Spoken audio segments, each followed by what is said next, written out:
She hid his baby from the Mafia Boss, until one night changed everything. The call came at 2:14 in the morning, not from a friend, not from family. From a man Zuri Calloway had spent 8 months pretending did not exist. His voice on the other end of the line was exactly as she remembered it, low, controlled, carrying that particular stillness that meant he was deciding something. Not asking, deciding. "I know where you are," Min-jae said. 3 seconds of silence. Then, "Come out, or I come in."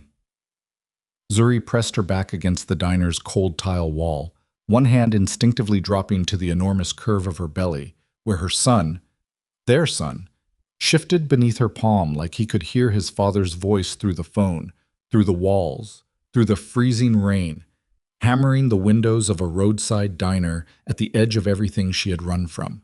She had been so careful, 8 months of careful, 8 months of nothing, and the king had still found her. If you have ever been completely alone and completely terrified at the same exact moment, if you have ever stood in a place you were never supposed to be, carrying a secret that could unravel everything, then you already know how Zuri Calloway felt when that bell above the diner door rang at 2:17 a.m. Stay with this story, because what happens next will show you exactly how far a man will go when he discovers the thing he never knew he was missing, and exactly how far a woman will go to protect the child she was never supposed to have alone. Subscribe so you don't miss what comes next. Hit that like button and drop your city and country in the comments. I want to see how far this story travels. Now let's go back to the beginning, because to understand that night, you have to understand what came before it. Zuri Calloway had not always been a woman who ran. She had been, for a long time, a woman who stayed. She stayed through difficult things the way people stay through bad weather. Not because they enjoy it, but because they believe it will pass.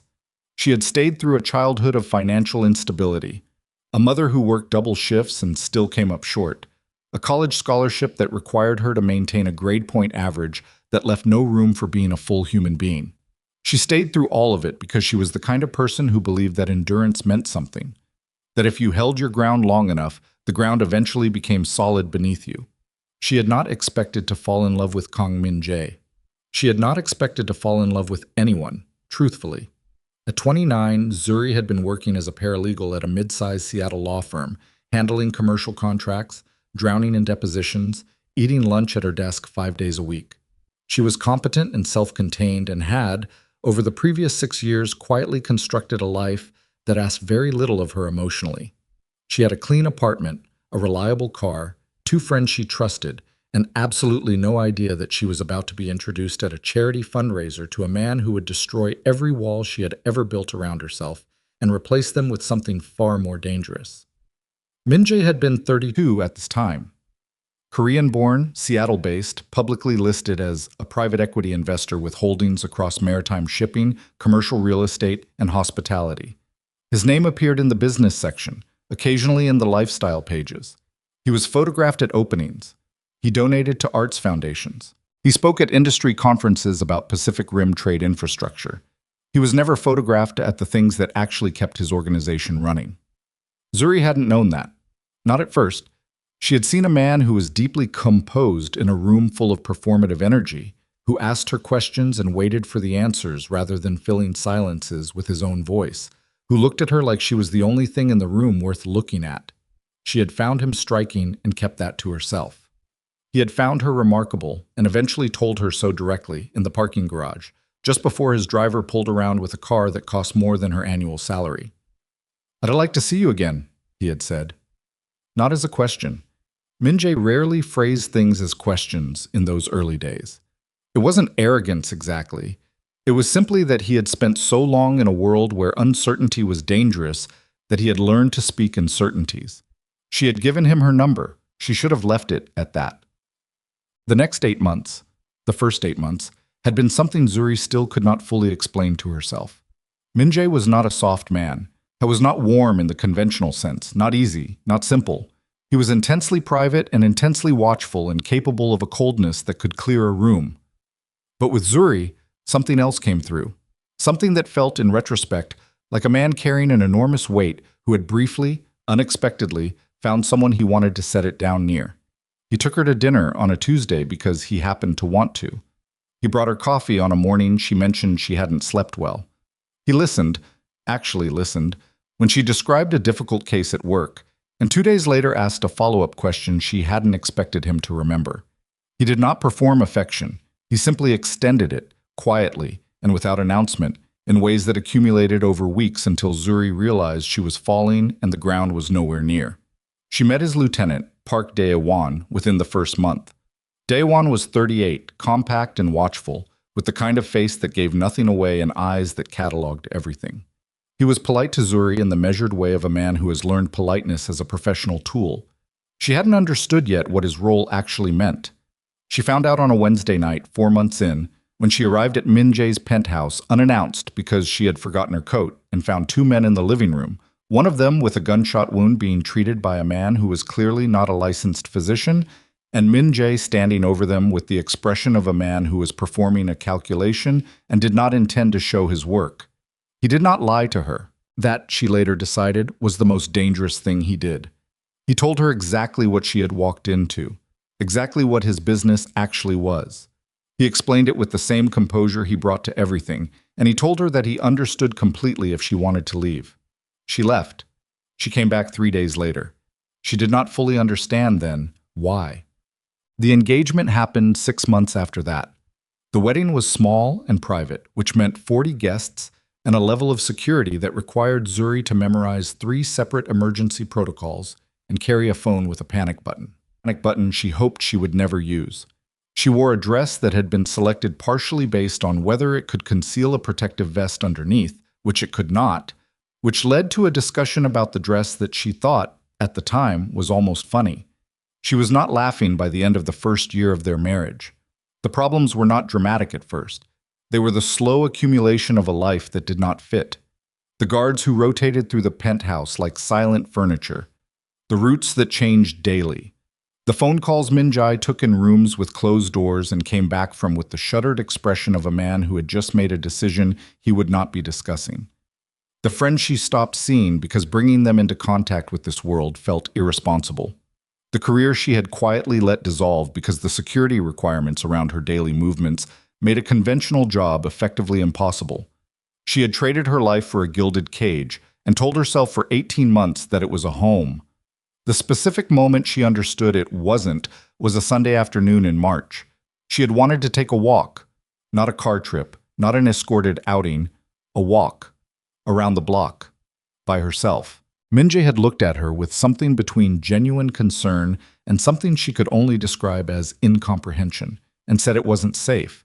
And she had stood there in the foyer of the penthouse that contained every expensive thing she could want and understood, fully, and without any possibility of talking herself out of it, that she was not his partner. She was his possession, a beloved one, a protected one, but a possession. She filed for divorce 3 weeks later. Min-jae did not contest it. He was not a man who begged. He was not a man who negotiated with people who had decided to leave. He signed the papers with the same composed stillness he brought to everything, and Zuri told herself she felt relief. And she told herself that for 3 weeks until she was alone in a motel bathroom holding a pregnancy test and understanding that nothing, absolutely nothing, was going to be simple. She considered telling him. She considered it for 4 days sitting in that motel room working through every possible scenario. She was a paralegal. She understood better than most people the legal implications of concealing a pregnancy from a biological father. She understood what shared custody arrangements looked like when one parent had unlimited financial resources and a network of people who owed him favors. She understood that if she told him, she would be handing him leverage she could never recover.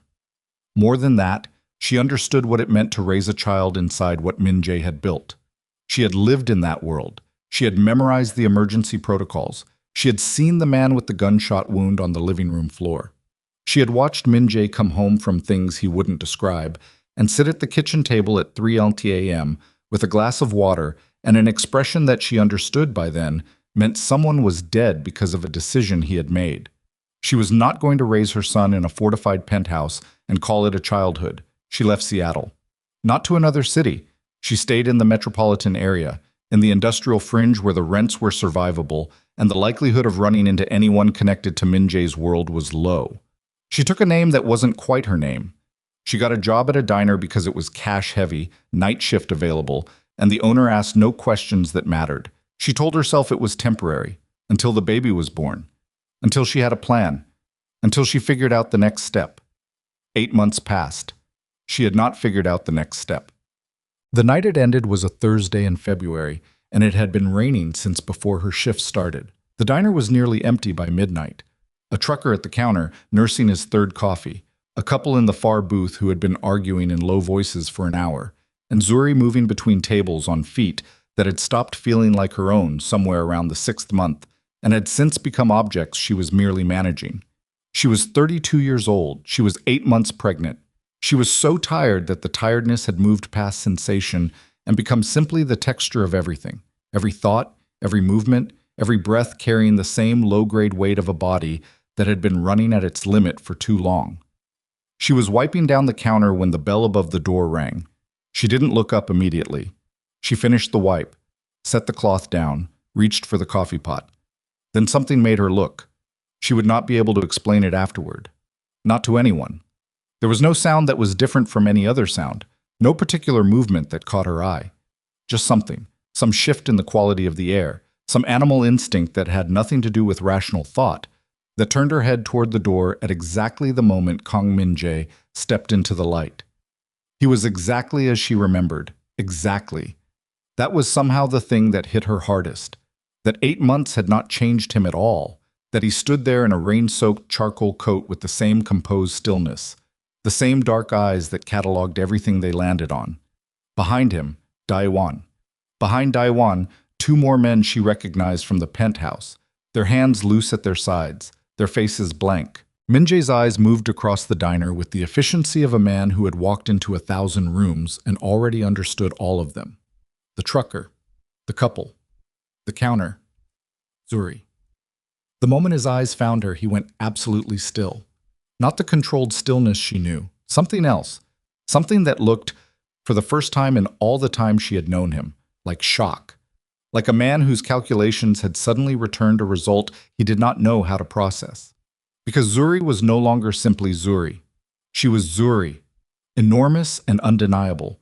8 months of evidence standing behind a diner counter at 2:00 a.m., one hand instinctively pressing to her belly where her son had chosen this exact moment to roll and kick, a movement visible even through her stained apron. Min-jae's jaw tightened, his eyes moved from her face to her belly and back to her face. And Min-jae, the man who ran ports, who controlled 300 armed soldiers, who had never in Zuri's memory looked anything other than entirely certain, looked like a man whose entire understanding of the last 8 months had just been revised. He took a step toward her. Zuri did not move.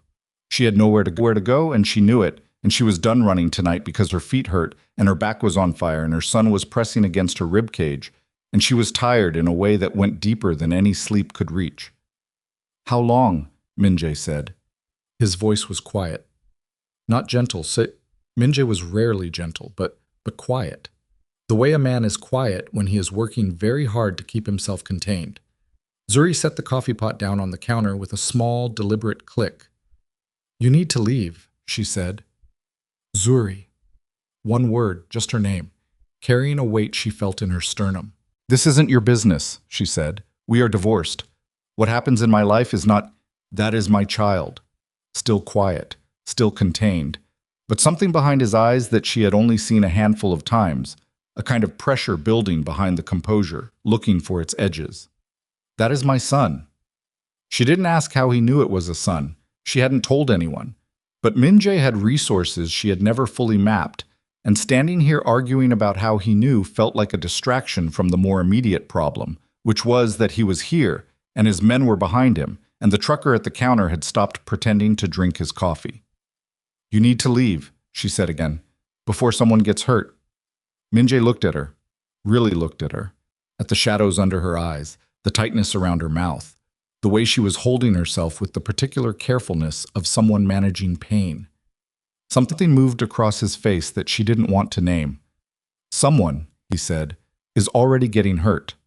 He was still looking at her belly when he said it, and Zuri understood, standing in that diner in the freezing rain with her son kicking beneath her hands, and the man she had married and fled and tried to erase standing 6 feet away with 8 months of questions in his eyes, that the careful life she had built in the margins was over. Whatever came next was going to be different from anything she had planned for. She just didn't know yet how much different was going to cost. Min-jae did not ask her to come with him. He told Daewon to bring the car around, and then he looked at Zuri with the particular expression she had learned to read during 2 years of marriage.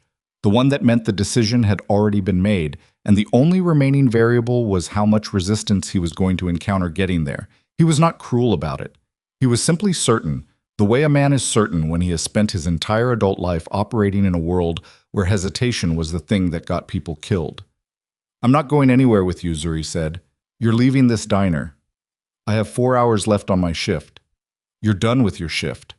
The trucker at the counter had paid his bill and was moving toward the door with the careful speed of a man who understood he was in the presence of something he wanted no part of.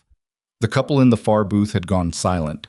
The night manager, a 50-year-old man named Gerald, who had given Zuri this job without asking too many questions about her situation, was standing in the pass-through window to the kitchen with his hands braced on the counter and his eyes doing the arithmetic that faces do when a person is deciding whether a situation requires them to act or simply survive. Zuri looked at Min-jae and felt something she hadn't expected to feel, which was not fear exactly. She had lived with Min-jae long enough to understand the specific texture of his danger, and this was not that, but a kind of exhausted fury. The fury of a woman who had worked very hard to build something small and livable, and was now watching it disassemble in real time because a man with unlimited resources had decided her choices were inconvenient. "Gerald," she said, not taking her eyes off Min-jae. "Don't," Min-jae said, not loud, not threatening. Just the word, placed in the air between them with a precision that made Gerald's hands go still on the counter. Min-jae looked at the older man.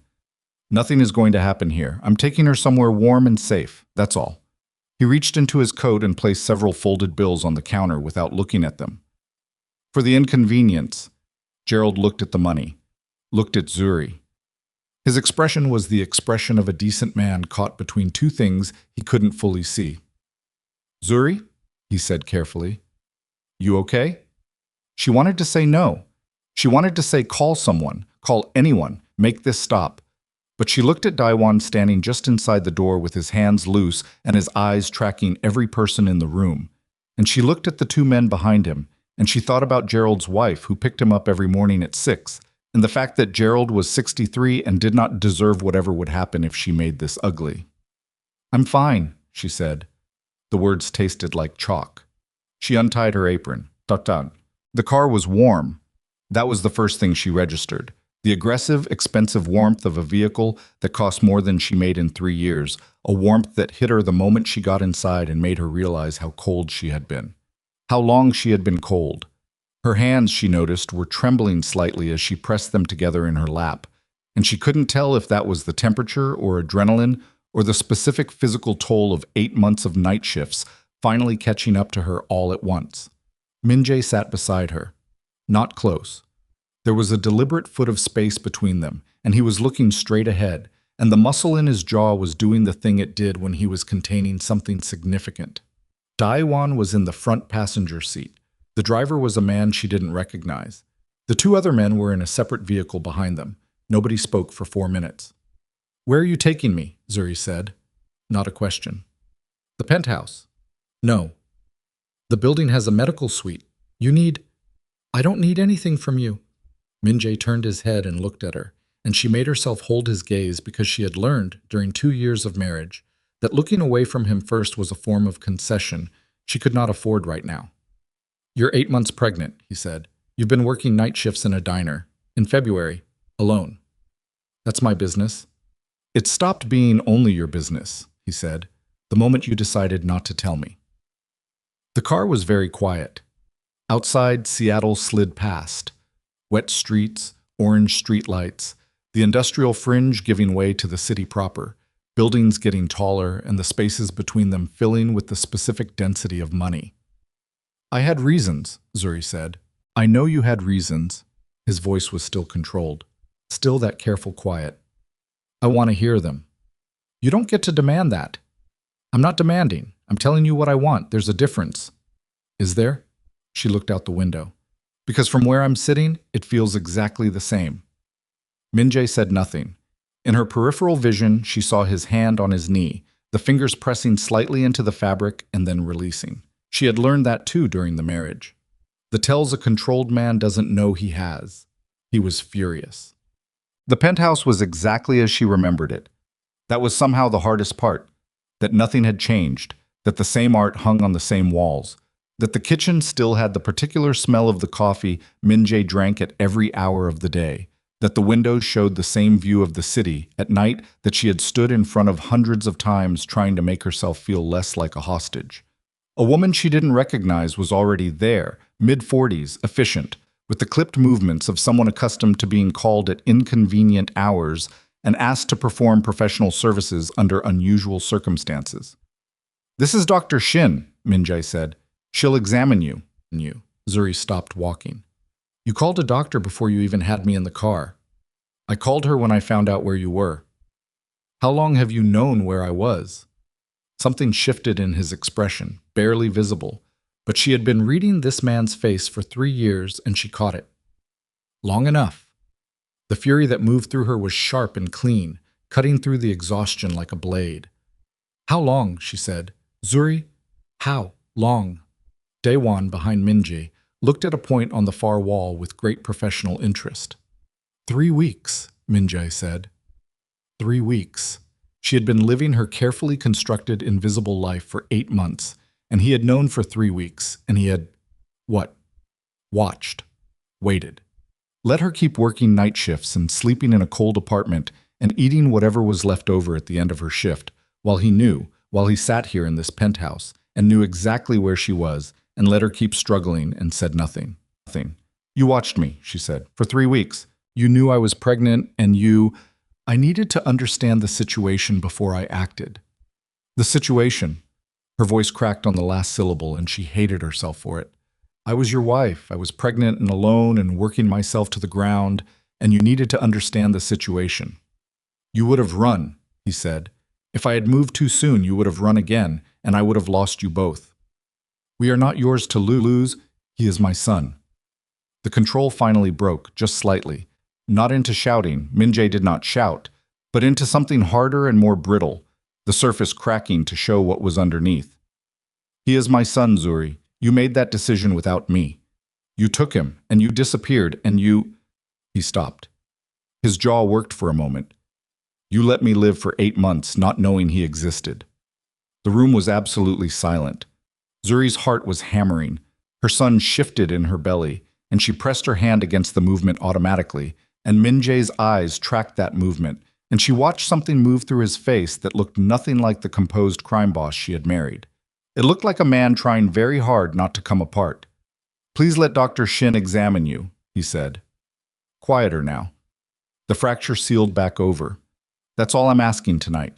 She wanted to refuse. She wanted to refuse on principle, on the basis that every time she conceded a small thing to this man, it became the foundation for him building something larger. But her feet were on fire, and her lower back had been a specific kind of hell since about hour 3 of her shift, and the baby was pressing upward against her diaphragm in a way that made full breaths difficult. She was so tired. "Fine," she said, "but I want to be clear. This is not me agreeing to anything else." Dr. Shin was thorough and professional, and her face did not reveal anything while she worked. But Zuri had spent enough time around people trained to give nothing away to know when neutral expression required active effort. When the examination was done and Dr. Shin stepped into the hallway to speak with Min-jae, Zuri sat on the edge of the guest room bed and stared at the closed door and listened to the low murmur of voices on the other side. She couldn't make out the words. She didn't need to. Min-jae came back in alone. He stood in the doorway rather than entering, which she recognized as a deliberate choice, not crowding her, giving her the room as her space, maintaining a threshold. He had always been precise about geometry, about space, about where he positioned himself in rooms relative to other people. "She wants you to stay here tonight," he said, "possibly several days." "Why?" "You're dehydrated. Your blood pressure is higher than it should be. You've lost weight you couldn't afford to lose." He paused. "She's concerned about the risk of early labor." Zuri stared at the wall across from her. She had known she was tired. She had not, or perhaps she had and simply chosen not to examine it, fully confronted how bad things had gotten physically. She also said you've been managing it on your own without any prenatal care for the last 2 months. The clinic I was going to closed. There are other clinics. That cost money I didn't have. She looked at him. Not all of us have a private physician on call, Min-jae. His expression did something complicated. You could have, what? Called you? Come back? On what terms? She shook her head. You know exactly what it would have cost me to come back. I paid that price once. I wasn't paying it again. I was quiet for a moment. Then, what price? Myself, she said simply. My ability to make decisions, to move, to be a person with an actual life that isn't entirely defined by who you need me to be and where you need me to be, and what your security requirements need me to avoid doing on any given day. She was not shouting. Her voice was flat and level, and somehow that was worse. She could see it registering on him. I loved you. I want you to know that because I think you need to hear it, and I think you probably don't believe it's true. I loved you, and I still left, because loving you and surviving inside the life you built were two different things, and I had to choose. Min-jae looked at her for a long time. And now, he said, there's a third person who doesn't get to choose. She didn't have an answer for that. She had been carrying that fact for 8 months. The silent, heavy knowledge that her son had not consented to any of this, that her choices and Min-jae's choices and the collision of the two of them had created a new life that would inherit whatever they decided to build or destroy. Get some sleep, Min-jae said. We can argue tomorrow. We will be arguing tomorrow. I know. He started to turn, then stopped. I would have wanted to know. I want you to know that. Whatever you think of me, whatever I've done that made you feel like you couldn't, I would have wanted to know. He closed the door quietly behind him. Zuri lay back against the pillows and stared at the ceiling and listened to the rain against the windows and felt her son turn slowly beneath her hands and thought about everything she would say to Min-jae in the morning. She was asleep in 4 minutes. The argument happened over breakfast. Or rather, Zuri arrived in the kitchen at 9 in the morning, moving slowly the way she moved every morning now, and found Min-jae already there with coffee and a spread of food that someone had clearly been instructed to prepare. Not extravagant, nothing showy, just the specific assortment of things a doctor might recommend for someone who had been under-eating for several months. Zuri looked at this food, looked at him. Sit down, he said. Stop telling me to do things. Sit down, please. She sat down. She was hungry. She was not going to pretend otherwise simply to make a point. They ate in silence for several minutes. Min-jae drank his coffee and watched her eat with an expression she couldn't fully parse, something between relief and guilt, and something else she didn't want to name. I want to go back to my apartment, she said. No. That wasn't a request. Your apartment doesn't have a medical suite, or security, or you, she said. Say what you mean. He set his cup down. Or me. Yes. Your apartment doesn't have me. He looked at her steadily. I'm not apologizing for that. You held me here against my will. I drove you here. You chose to stay.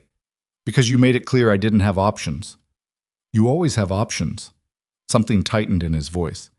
You exercised one 8 months ago. I'm not disputing your right to make choices. I'm disputing that choice. My choice to leave a marriage that was suffocating me. Your choice to take my child and vanish without telling me he existed. They stared at each other across the kitchen island. The city was visible through the floor-to-ceiling windows, gray and wet and ordinary, full of people having conversations, nothing like this one. I was terrified, Zuri said. She hadn't meant to say it. It came out flat, without drama, because it was simply true, and she was too tired to manage it. I was terrified that if I told you, you would use it, that your lawyers would be better than mine, which they would be, that your resources would be better than mine, which they would be, that I would end up with some court arrangement that had my son spending half his life in that building, around those people, learning what? How to calculate which exits are covered and which routes have been cleared and whether the man bleeding in the living room is going to survive. Min-jae was very still. I know what your world is, Zuri said. I lived in it. I know what it does to people, and I wasn't going to let it do that to him. He is also my son, Min-jae said quietly. Whatever you think my world is, he is also mine, and you made that choice without me. You decided what he would and wouldn't be exposed to without asking whether I was capable of wanting something different for him. Were you? The question landed. Min-jae didn't answer immediately. He picked up his coffee cup, found it empty, set it back down. I don't know, he finally said. I haven't had the chance to find out. You didn't give me the chance. It was the most honest thing he had said to her in possibly 3 years. She sat with it and didn't know what to do with it. She had been in the penthouse for 4 days when Gerald called. She had not expected Gerald to have her number. She had given it to him months ago as an emergency contact. A precaution, nothing more. A minimum wage courtesy between two people maintaining the fiction of a normal working relationship. She had half forgotten she'd done it. Gerald's voice on the phone was strange, tight in a way she hadn't heard from him before. Zuri, he said, I need to tell you something. I don't know what's going on with you or who those men were, but something happened last night and I thought you should know. She was sitting in the guest room. The door was closed. Outside, she could hear Daewon's voice somewhere in the apartment, low and constant, the texture of management. What happened? She said. The diner. Gerald paused. Men came. Last night, around 1 a.m, not like the men who came with you. Different. Harder. They came in asking about you, about the pregnant woman. His breathing was audible over the line. When I told them I didn't know where you were, Zuri, I'm sorry. I'm in the hospital. They hurt me pretty bad. Everything in her went cold. They burned the diner, Gerald said. They wanted to know who took you and where you went. I didn't tell them anything because I don't know anything, but they didn't believe me for a while. She could not speak. I'm okay, Gerald said. I want you to know I'm okay. My wife is here. The doctor says I'll be okay, but I thought you should, I thought you should know what's happening. She ended the call. She sat on the edge of the bed and looked at the wall and understood, fully and without any possibility of avoidance, that the story she had been telling herself for 8 months, the story in which she had escaped, in which she had created distance, in which her anonymity was her protection and her son's protection, was a fiction, a comfortable, necessary, completely hollow fiction. She had never escaped Min-jae's world. She had simply been living at its edge, where the blast radius still reached, where his enemies could still find her, where the danger attached to his name extended far beyond any boundary she could draw around herself. Gerald was in the hospital because of her, because she had existed in proximity to Min-jae, because the enemies of the Kong organization had seen an opportunity and had taken it without hesitation or mercy. She stood up, opened the bedroom door. Min-jae was at the dining table with Daewon and 2 other men she recognized from the upper tier of his organization. There were phones on the table, photographs she couldn't see clearly. The atmosphere in the room had changed, tighter, the specific density of men managing a developing situation. Min-jae looked up when she appeared in the doorway. He saw her face. Out, he said to the room. Not loud. Daewon and the others moved without being asked twice. Zuri walked to the table and stood across from him. She could feel her pulse in her temples. Gerald called me, she said. Min-jae's jaw tightened. I was going to tell you. When? When I had more information. I didn't want you to... He's in the hospital, she said. They burned the diner. They were looking for me. She pressed her hands flat on the table. This is the Jang Syndicate. It wasn't a question. It wasn't a... During 2 years of marriage, she had learned the major players, the primary threats, the names that Min-jae's men said, with the particular careful neutrality reserved for things that were genuinely dangerous. Yes, Min-jae said. They know you found me. They know I was at the diner. They drew the obvious conclusions. So they know I exist. They know I'm... She stopped.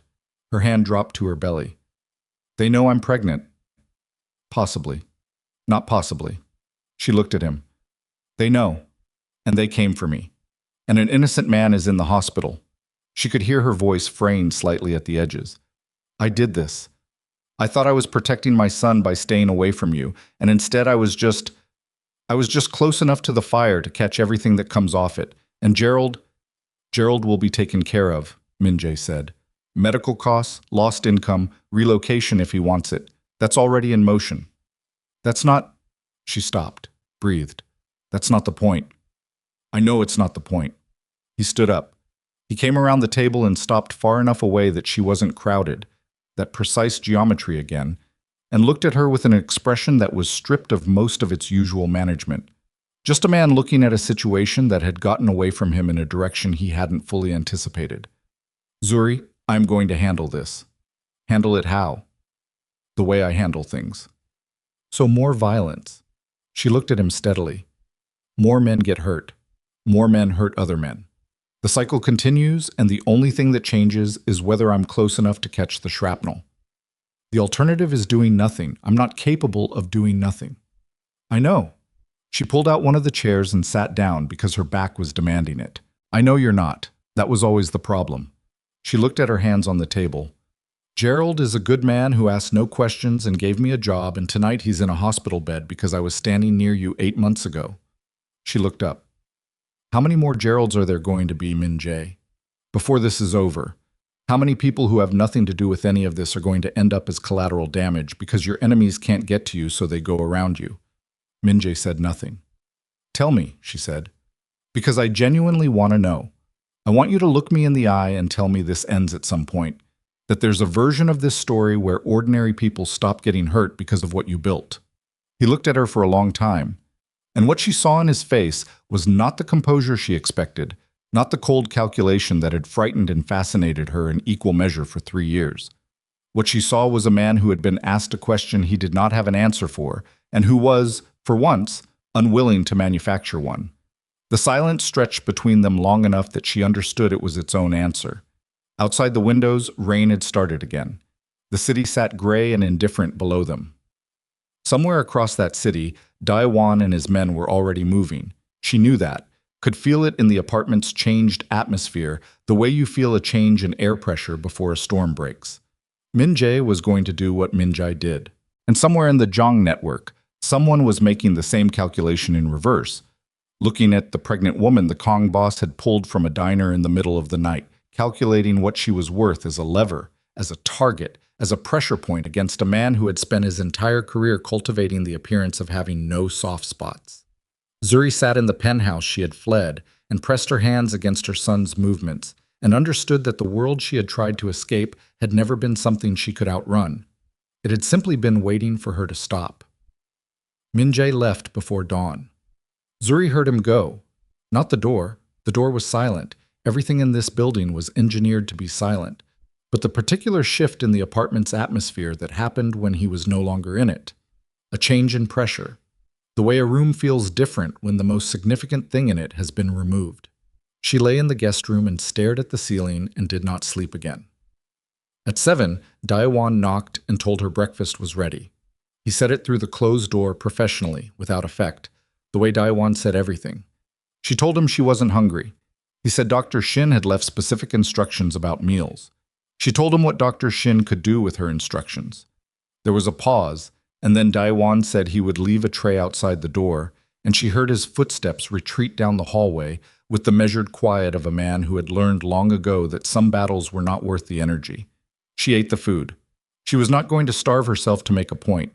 Her son needed the calories even if her pride did not want them. She spent the morning in the guest room doing the things she had become skilled at during 8 months of living carefully inside a limited life. Thinking. Running scenarios. Mapping the edges of a situation to understand what she was actually dealing with. She had been a paralegal long enough to know that the most dangerous moment in any conflict was not the moment of confrontation, but the moment immediately after, when everyone was recalibrating and the rules were unclear, and the people with the most resources were deciding how to use them. Min-jae had resources she could not match. She had known that since the night she left. What she had counted on was invisibility. The idea that in a city this large, in the margins where money didn't bother to look, a woman could simply cease to exist as a relevant variable, that the enemies attached to his name would target the things he valued, and that she, as his ex-wife, as someone he had let go without a fight, would cease to register. That calculation was wrong. She understood that now with the particular clarity that comes from being wrong about something that has already cost another person their safety. What she did not yet understand was the full shape of what she was inside now. Min-jae came back that evening. She heard the elevator and then the door, and then the low exchange of voices in the entry. Daewon briefing him, the shorthand of two men who had worked together long enough to communicate in fragments. She stayed in the guest room for 11 minutes. She counted them. Then she got up, because staying in the room felt like a concession she hadn't agreed to make, and walked out to the main living area. Min-jae was at the kitchen sink. His back was to her. He was washing his hands with the methodical thoroughness of a man who has developed a thorough relationship with the act of washing his hands. And when he turned around, she saw that his knuckles were split across the first two fingers of his right hand, and there was a bruise beginning beneath his left eye that hadn't been there this morning. He looked at her face, reading his, and said nothing. She crossed the kitchen. She opened the cabinet beneath the sink where the first aid supplies had always been kept. She had expected them to be moved, reorganized, replaced in the 2 years since she'd lived here, but they were in exactly the same place, which told her something she didn't want to examine too closely. And she took out the antiseptic and the gauze and set them on the counter. "Sit down," she said. Min-jae looked at her. "Your knuckles are going to get infected if you don't clean them properly," she said. "Sit down." He sat on one of the counter stools. She ran water over a cloth and began working on his right hand, and the silence between them was different from the silence of the previous days. Less combative, more exhausted. The kind of silence that comes after people have argued as much as they can argue and are temporarily running on empty. His hands were larger than she remembered. Or maybe she had simply forgotten, in 8 months of not touching them, the specific weight and breadth of them. The knuckles were bad, but not as bad as they looked. She worked carefully, not gently. She was not feeling gentle, did not want to perform gentleness, but carefully, because doing a thing correctly mattered to her even when she was furious. "How many men?" she said. "Enough." "Did you?" "No," he said. "Not tonight." She processed that, cleaned the last of the damage, wrapped gauze around the worst of it, with the competence of someone who had, during 2 years of marriage, learned more field medicine than she had ever intended to know. "They're going to come back," she said. "Yes." "And you're going to go back out?" "Yes." She tied off the gauze, did not let go of his hand immediately, looked at the wrapped knuckles and the bruise spreading across his cheekbone, and felt something move through her that was not sympathy and not love, but was something adjacent to both. The recognition of a person who is doing damage to themselves in service of something they believe is necessary, which is a thing she understood better than she wanted to. She let go of his hand and put the first aid supplies back and said, "Tell me what's actually happening. Not the version you think I can handle. The real version." He looked at her for a moment. Then he told her. The Jung Syndicate had been Min-jae's primary competitor in the Pacific Northwest for 11 years.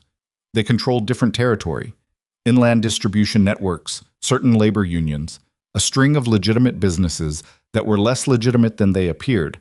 But the boundaries between their operations had always been contested, a low-grade friction that occasionally became violent but had been managed through a combination of mutual deterrence and periodic negotiation. That equilibrium had shifted 8 months ago. While Zuri had been building her careful, invisible life in the industrial fringe, Min-jae had been navigating a war that had not yet become a war, but had been moving steadily in that direction. The Jang organization's new leadership, a man named Jang Soo-hyun, 41 years old, who had taken over from his father 18 months ago and had none of his father's patience for managed coexistence, had been systematically testing Min-jae's perimeter. Small provocations, supply chain interference. 2 of Min-jae's lieutenants approached with offers that amounted to invitations to defect. Min-jae had responded as he always responded, precisely, proportionally, with just enough force to communicate the cost of continued provocation without escalating into full conflict. It was a calibration he had performed many times. He was skilled at it. What he had not anticipated was that Jang Soo-hyun was not interested in the usual calibration. What Soo-hyun wanted was not deterrence. What he wanted was leverage, something Min-jae could not replace, could not rebuild, could not respond to with force without destroying the very thing he was trying to protect. He wanted Zuri. Not as a hostage, exactly, as a demonstration, as proof that the Kong organization had a soft point, that the man everyone feared could be reached through something other than his defenses. The diner attack had not been random. It had been reconnaissance, a test to see how quickly Min-jae would respond, how far his reaction would go, what it would tell them about how much she mattered. What it had told them was everything they needed to know. "They've been watching the building," Min-jae said. He was sitting very straight on the counter stool, both hands on his knees, and his voice had the flat precision of a man delivering an intelligence briefing rather than a personal confession. "Since 2 days after I brought you here, they have people on 3 of the surrounding blocks. They're not moving yet. They're counting our exits, counting our personnel, mapping our schedule." Zuri sat across from him at the kitchen island and felt the cold moving through her that had nothing to do with temperature. "They're going to move on the building," she said. "Eventually, probably not until they feel they understand our numbers well enough to be certain." He paused. "Soo-hyun is not impulsive. He's patient. He'll wait until he's sure. And when he moves, we'll be ready." "Min-jae." She looked at him directly. "I'm 39 weeks pregnant. We'll be ready is not an answer I can work with." Something crossed his face, not quite guilt, but adjacent to it. "I have a plan for getting you out of the building if it becomes necessary. Daewon has a—" "I don't want a plan for getting me out of the building," she said. "I want to understand why this is happening right now. Why Jang Soo-hyun decided that I was worth this level of attention. You said he's been building toward this for 18 months. What changed 8 months ago that made the pace accelerate?" Min-jae was quiet for 2 seconds too long. She had been reading this man's silences for 3 years. "What are you not telling me?" she said. It came out slowly.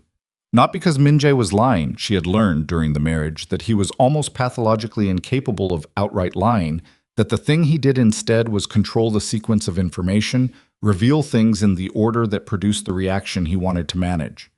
Tonight, she could feel him trying to sequence things, and she could feel herself refusing to let him.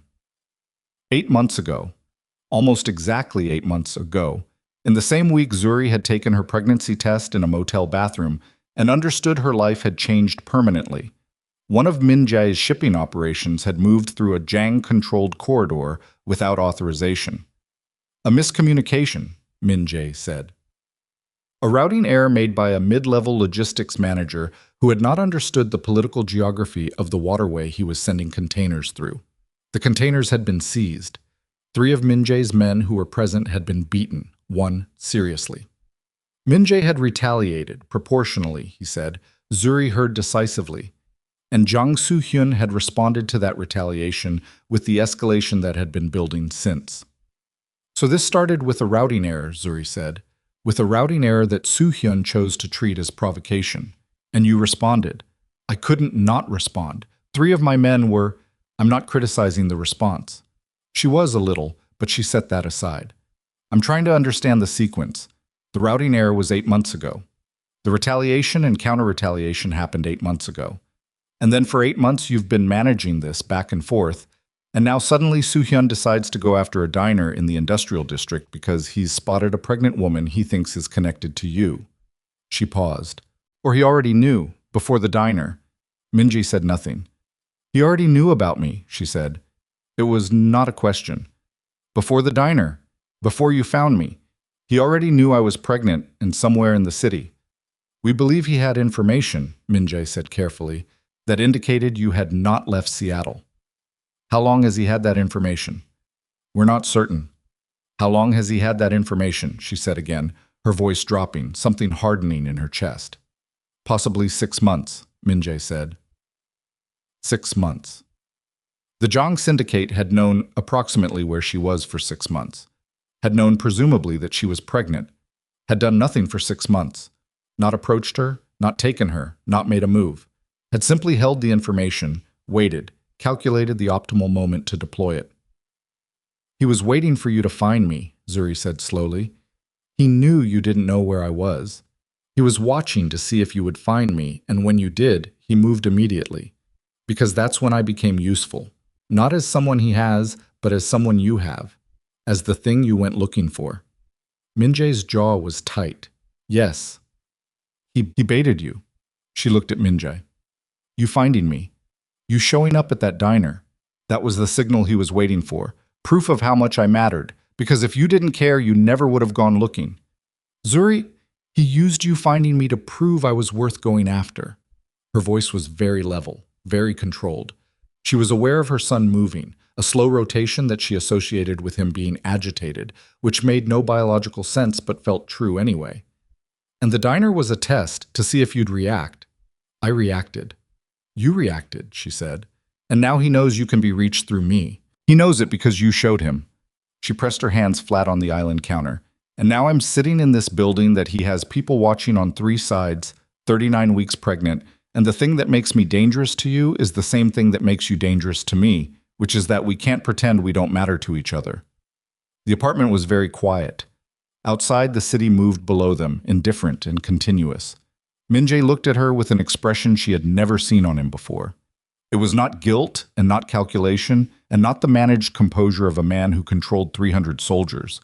It was the expression of someone looking at the full dimensions of something they caused and finding the dimensions larger than they'd expected. "I'm sorry," he said. She had been waiting, she realized, without knowing she was waiting, for 3 years to hear him say that without qualification or resequencing or the careful management of what came before and after it. "I know," she said. She woke at 3:00 a.m. to the sound of Daewon's voice outside her door. Not a knock, just his voice, low and fast, saying her name with the particular urgency that made her sitting upright before she was fully conscious. "Get dressed," Daewon said through the door. "Right now. Don't turn on the lights." She was out of bed before he finished the sentence. She had spent enough time in this world to know that the instruction to not turn on lights was not precautionary. It meant someone was watching the windows. She dressed in the dark. Her hands were steady. She was not going to think about the fear. The fear was there, taking up the space between her ribs, but she was not going to look at it directly right now. She opened the door. Daewon was in the hallway, phone in one hand, the other already on her elbow, guiding her toward the interior of the apartment, away from the windows. He was dressed and armed and moving with the compressed efficiency of a man in a situation he had prepared for but hoped he wouldn't encounter. "What's happening?" she said. "The power grid to the building was just cut," Daewon said. "Not the block, just this building." He was steering her through the darkened apartment by memory, past the living room, down the hallway toward the interior rooms. "Emergency generators kicked in, but they'll know that. Give it about 90 seconds. Min-jae already knows. He's getting into position." He stopped in front of a section of wall that Zuri did not remember being anything other than wall, and pressed something, and the wall opened. A passage. She had not known it existed. During 2 years of marriage, she had not known this building had passages. That landed on her strangely. The idea that even when she had lived here, there were things Min-jae hadn't shown her, protections she hadn't known to ask about. "There's a panic room at the end of this corridor," Daewon said. "Reinforced, ventilated, independent communication system. You're going to walk down there and I'm going to seal it behind you until—" The explosion happened below them. Not close, somewhere in the lower structure of the building, the lobby or the parking structure, a detonation that moved through the floor and up through the walls and into Zuri's feet and legs and sternum as a vibration more felt than heard. The lights in the passage flickered. From somewhere below them came the specific sound that Zuri had never heard before in her life, but understood instinctively. The sound of a large space containing a rapid sequence of small, violent events, which was the sound of gunfire in an enclosed stone and concrete structure. Daewon's hand on her elbow tightened. "Move," he said. She moved. The passage was narrow, and the emergency lighting was red-tinged and dim, and she was 39 weeks pregnant trying to move quickly through a space that had not been designed with a 39-week pregnancy in mind. Her breathing was already working harder than she wanted it to. She focused on the end of the corridor, on the door that Daewon was pointing toward, on the simple mechanical objective of reaching it. From somewhere above or below, the building's acoustics were strange. Sounds arrived without clear direction. She heard Min-jae's voice. Not words, just the tone. Commanding, controlled, zero hesitation. The tone of a man who had been preparing for this specific moment while hoping it wouldn't arrive. She reached the door. Steel, heavy, flush-mounted into the concrete. Daewon was already entering a code into a panel beside it. "How long?" she said. "The room has supplies for 72 hours. We'll have this resolved well before—" Something happened below them. A second explosion, closer this time, or a different kind, Shire. Not the percussion of the first one, but something that came through the walls as a sustained concussion, a pressure change, the building shuddering once and then settling. Zuri pressed her hand to the wall to steady herself, and then she stopped pressing her hand to the wall. She stood very still. Daewon looked at her. In the red emergency light, his face was all sharp angles and shadows. "Zuri, we need to go in now." "Something's wrong," she said. "I know something's wrong. That's why we need—" "No!" She pressed both hands to the sides of her belly. Her breath was coming differently than it had been 30 seconds ago. Something had shifted, not emotionally, physically. A pressure and a release and a warmth that she understood with a clarity that cut through everything else happening in this corridor, in this building, in this night. She looked at Daewon. "My water broke," she said. He stared at her. Outside the panic room door, the sound of gunfire was getting closer. And Min-jae appeared at the end of the corridor, moving fast, and saw his lieutenant standing frozen and Zuri standing with both hands on her belly, and understood in the space of 1 second what had happened and what it meant, and what the next hours were going to require of him, which was the one thing in his 35 years of a life built around controlled violence that he had never been asked to do. "Get her inside," Min-jae said to Daewon, and his voice was steady, and his hands were steady, and Zuri looked at him and saw the fear he was not performing, the real fear, the kind that lives behind the competence rather than replacing it. He was terrified. Not of the men coming up through his building. Of this. Daewon got the door open. Min-jae was beside her now, one hand at her back, and together they crossed the threshold into the room, and the steel door swung shut behind them, and the locking mechanism engaged with the sound of something absolute and final. A sound like a period at the end of a sentence. A sound like the close of everything that came before and the beginning of whatever came next. The gunfire outside was muffled now, but not silent. Zuri stood in the center of a room built for surviving almost anything, and understood that the thing she needed to survive right now was something this room, with all its steel and supplies and reinforced walls, could not provide. She needed a doctor. She needed time. She had neither. Another contraction moved through her. Longer than the first, more insistent, a wave that started in her back and wrapped around to the front, and demanded everything, demanded her full attention and her full body, demanded that she stop managing the situation and simply be inside it. And Min-jae's hand was on her arm and she gripped it hard, and looked at his face. He looked back at her. "Okay," he said. He was breathing. His eyes were clear. The fear was still there, but underneath it was something else she recognized. Something she had seen in him at his best, and forgotten in all the worst parts of their history. The thing that happened when Min-jae encountered something that genuinely required everything he had, and decided, without drama, to give it. "Okay," he said again. "Tell me what you need." Outside the door, his empire was under assault. Inside the door, everything that had ever actually mattered was about to begin. The panic room was 9 feet by 12 feet. Zuri knew this because she counted the steps in the first 2 minutes. Not because she needed to know the dimensions, but because her brain needed something to do while her body was doing the thing it was doing. And counting steps was the kind of small mechanical task that kept the larger terror from taking over completely. 9 feet by 12 feet. Emergency lighting in the ceiling, red-tinged and steady. A narrow cot bolted to one wall. Metal shelving units holding supplies in sealed containers. Water, nutrition bars, medical kit, communications equipment. A chemical toilet behind a partition in the far corner, a ventilation system humming at low frequency in the wall. And Min-jae, who had fought his way through 11 years of organized crime and never once looked like he didn't know what to do next, standing in the center of the room with his hands at his sides and an expression that told her clearly and without any possibility of misreading that he did not know what to do next. Outside the sealed steel door, the sounds were becoming more specific. Not just gunfire. She could distinguish now, with a horrible unwanted clarity, between the sharp crack of weapons firing and the lower concussive impact of something structural taking damage. The building was being worked over floor by floor. Min-jae's men were holding, or they were not holding, and there was no way to know which from inside 9 feet by 12 feet of sealed concrete.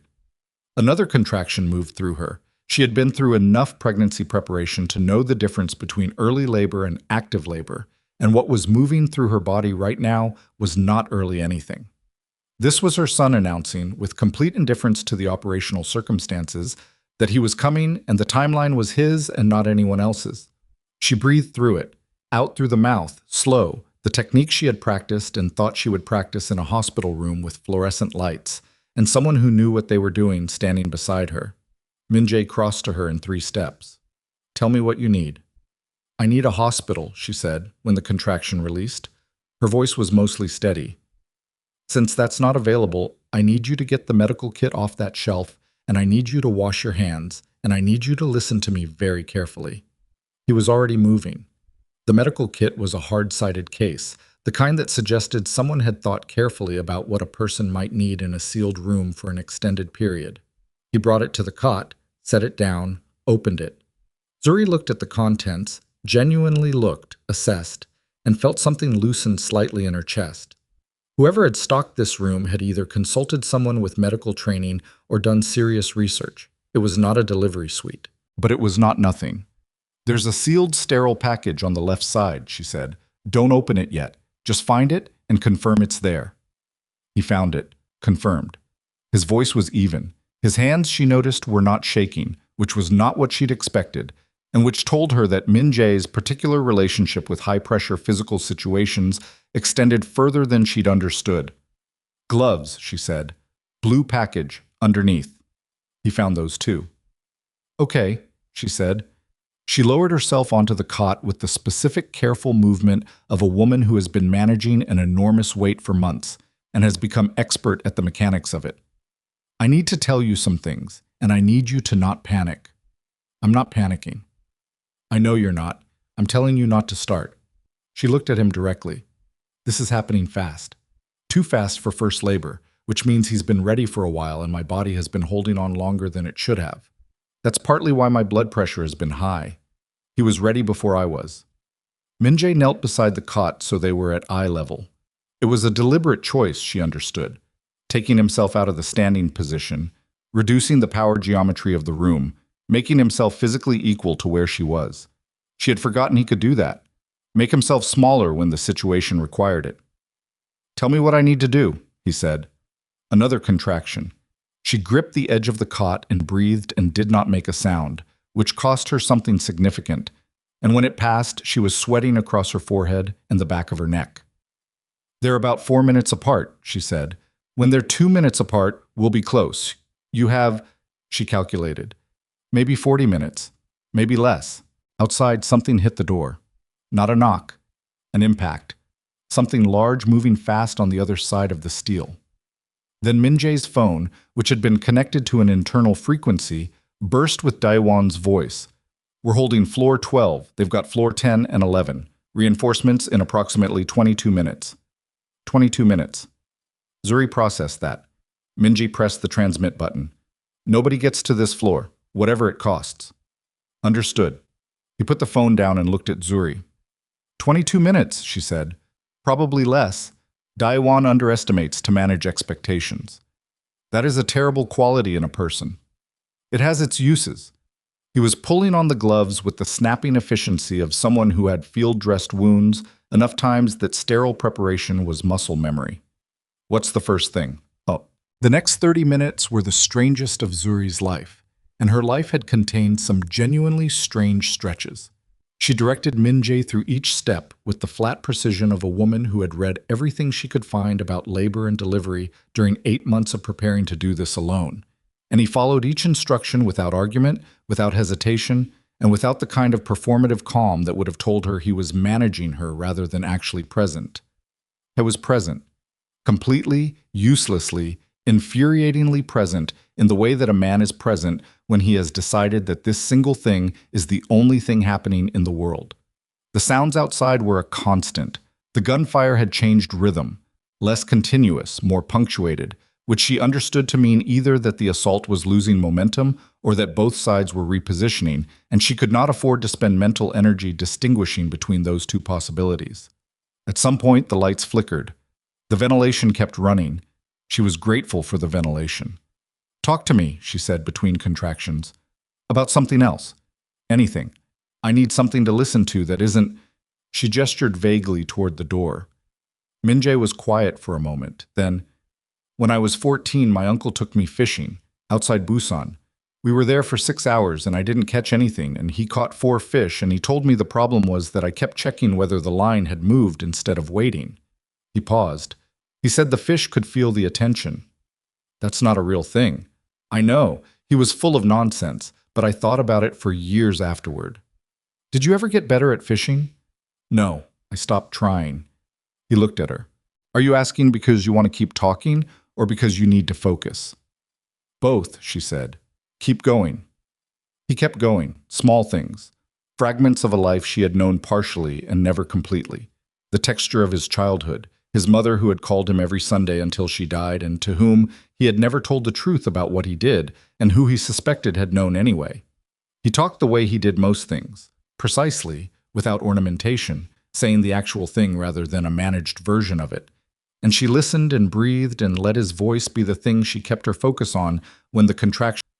She did not tell him she appreciated it. She thought he probably knew. The contraction that told her they were close was different in quality from all the ones before it. Not worse exactly. Worse suggested a linear scale, and this was not linear. It was categorical, a shift in the kind of thing happening in her body from something she was managing to something she was inside. She heard herself make a sound she hadn't planned to make. Now, she said, when it released, we're close now.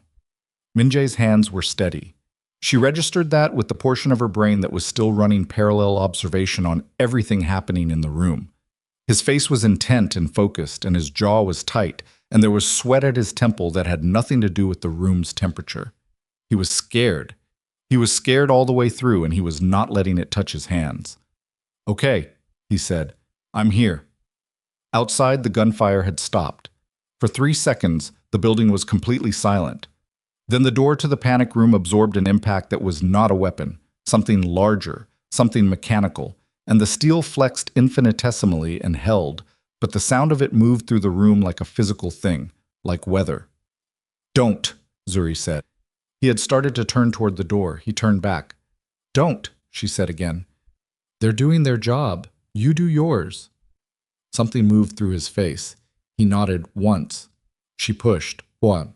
The next 8 minutes were not something Zuri would ever be able to fully describe in language because the experience of them did not fit the available vocabulary. They were simultaneously the longest and shortest 8 minutes of her life. They contained within them every fear she had carried for 32 years and every decision she had made in the last 9 months, and the full physical fact of what her body was doing without her permission or consultation, which was the most extreme and fundamental and inarguable thing a body can do. Min-jae talked her through it, not with the scripted language of a prepared professional, but with the language of a man operating at the edge of everything he knew, saying her name, and saying here, and saying you've got it, and saying almost, and sometimes saying nothing at all, but making a sound that was not quite a word, just a sound, the kind of sound that means, I'm still here, I haven't moved, I'm not going anywhere. She did not think about the building. She did not think about the Zhang Syndicate or Daiwan or the reinforcements that were or weren't coming. She thought about Min-jae's voice and the thing her body was doing and the specific narrow corridor between where she was and where she needed to get to. And she went down that corridor and she did not stop. She pushed one final time with everything she had left, which was less than she'd started with and still enough, and the room changed. The sound that entered it was small and enormous simultaneously. A sound that had no relationship to any of the sounds that had preceded it in this building tonight. A sound that cut through gunfire and explosions and the catastrophic machinery of organized violence and made all of it, instantaneously, irrelevant. Her son cried. Zuri heard it and felt something break loose in her chest. Not painfully, not like damage, but like a locked thing opening. Her eyes were wet. She hadn't noticed when that had started. Min-jae was completely still. She looked at him. His face had done something she had never seen it do. Not in 3 years of marriage, not in 2 years of divorce, not in the previous days of the most intense and damaging conversation of their shared history. His face had simply opened. The composure, the management, the 11 years of careful construction that made Kang Min-jae one of the most feared men in the Pacific Northwest. All of it was gone, just gone, replaced by the expression of a man who is looking at something he did not know he was capable of loving and is being destroyed and rebuilt by that knowledge in real time. He was holding their son. He was holding him with the careful, terrified precision of a man who has never held something this important before and understands completely that his hands, which have done so much damage in their time, are being asked to do something entirely different. Tears ran down his face. He did not wipe them. He did not appear to notice them. He was looking at the child in his arms with an expression that Zuri, watching, could not look at directly for very long because it was too much, too unguarded, too true. She looked at the ceiling instead and let her own tears run sideways into her hair and breathed the chemical-tinged air of the panic room and listened to her son's voice and felt the particular silence inside herself that comes after an enormous thing is done. Min-jae brought the baby to her chest. She took him, warm and small and unambiguously real, more real than anything else in the room, more real than the steel door and the siege and the fear, and held him against her, and Min-jae's arms came around both of them, carefully, not possessively, just present, just there. 3 seconds of complete stillness. Then his phone spoke. Daewon's voice, and it was different from the previous transmissions. Still controlled, but the control was carrying something lighter underneath it, something almost unfamiliar in the context of the last hour. Reinforcements are in the building, Daewon said. Floors 10 and 11 have been cleared. The primary assault team has retreated. We're doing a full sweep now, but, sir, we held. Min-jae looked at the phone, looked at Zuri, looked at his son. He pressed the transmit button. Get Dr. Shin into this building as fast as you can move her. A pause. And tell her she's meeting one new. He released the transmit button and looked at the child on Zuri's chest. Dark hair, dark eyes, blinking at the particular shock of existing. Small hands that had curled into fists the way newborn hands do, claiming space in a world they had only just entered. He's okay, Zuri said. Not a question. She could feel it. The vigorous, unhappy protest of a healthy newborn against the indignity of the circumstances he'd arrived into. He's okay. He's okay, Min-jae confirmed. His voice was barely above a whisper. Yes, he's okay. He sat back on his heels beside the cot and looked at his son and did not say anything else for a while. And she let him not say anything, because some things don't need words added to them. No. Dr. Shin arrived 14 minutes later, which meant Daewon had moved her through a building that was still being cleared with a speed that reflected either his efficiency or his understanding of what was happening in the panic room, and Zuri suspected it was both. The doctor was compact and professional and gave exactly zero indication that being transported through an active siege situation at high speed to attend an unplanned delivery in a reinforced panic room was outside the normal parameters of her professional experience, which told Zuri something about the nature of Dr. Shin's employment history. She examined both Zuri and the baby with thorough competence, made adjustments, gave instructions in the clipped shorthand of a person who trusted that the people around her could follow directions. She looked at Min-jae once, at the state of his hands and face, and said nothing but nodded slightly, which seemed to be a form of acknowledgement. When she was satisfied, she stepped back and let Zuri hold her son properly for the first time. Not in crisis, not in the immediate aftermath of emergency, but actually, fully, with the specific weight and warmth of him registered without the overlay of everything else. It was smaller than she'd imagined. She had been imagining him for 9 months, and the imagined version had been somehow both more and less than the actual version. He was real in a way that imagined things cannot be, imperfect and particular, and his own, already, before he'd been in the world an hour. She looked at Min-jae. He was watching from the foot of the cot, arms crossed over his chest, which she recognized as his default posture for situations where he didn't know where to put himself. His face had settled back into something more recognizable, but the damage done to his composure was still visible in the set of his jaw and the fact that his eyes, when they moved from the baby to Zuri and back, were doing something they didn't usually do, being completely unguarded. "Come here," she said. He unfolded himself and came to stand beside her, and she shifted the baby slightly, and he reached out one large, careful hand and let his son's fist wrap around his finger, and the fist did what newborn fists do, gripped hard and completely, with the total unqualified trust of something that has not yet learned to assess risk. Min-jae looked at that grip for a long time. "What do we call him?" he said. She had been thinking about names for months. She had a list. She had preferences. She had, during 8 months of preparing to be alone, mentally rehearsed this moment 100 times, and in every version of it she had been the one to choose, because there was only her. "Elias," she said. She watched his face. "Elias Kong." He said nothing for a moment, then quietly, "Elias Kong." He tried the sound of it. She watched him try it the way you watch someone try on something unfamiliar and begin to understand it fits. "Okay," he said. "Good."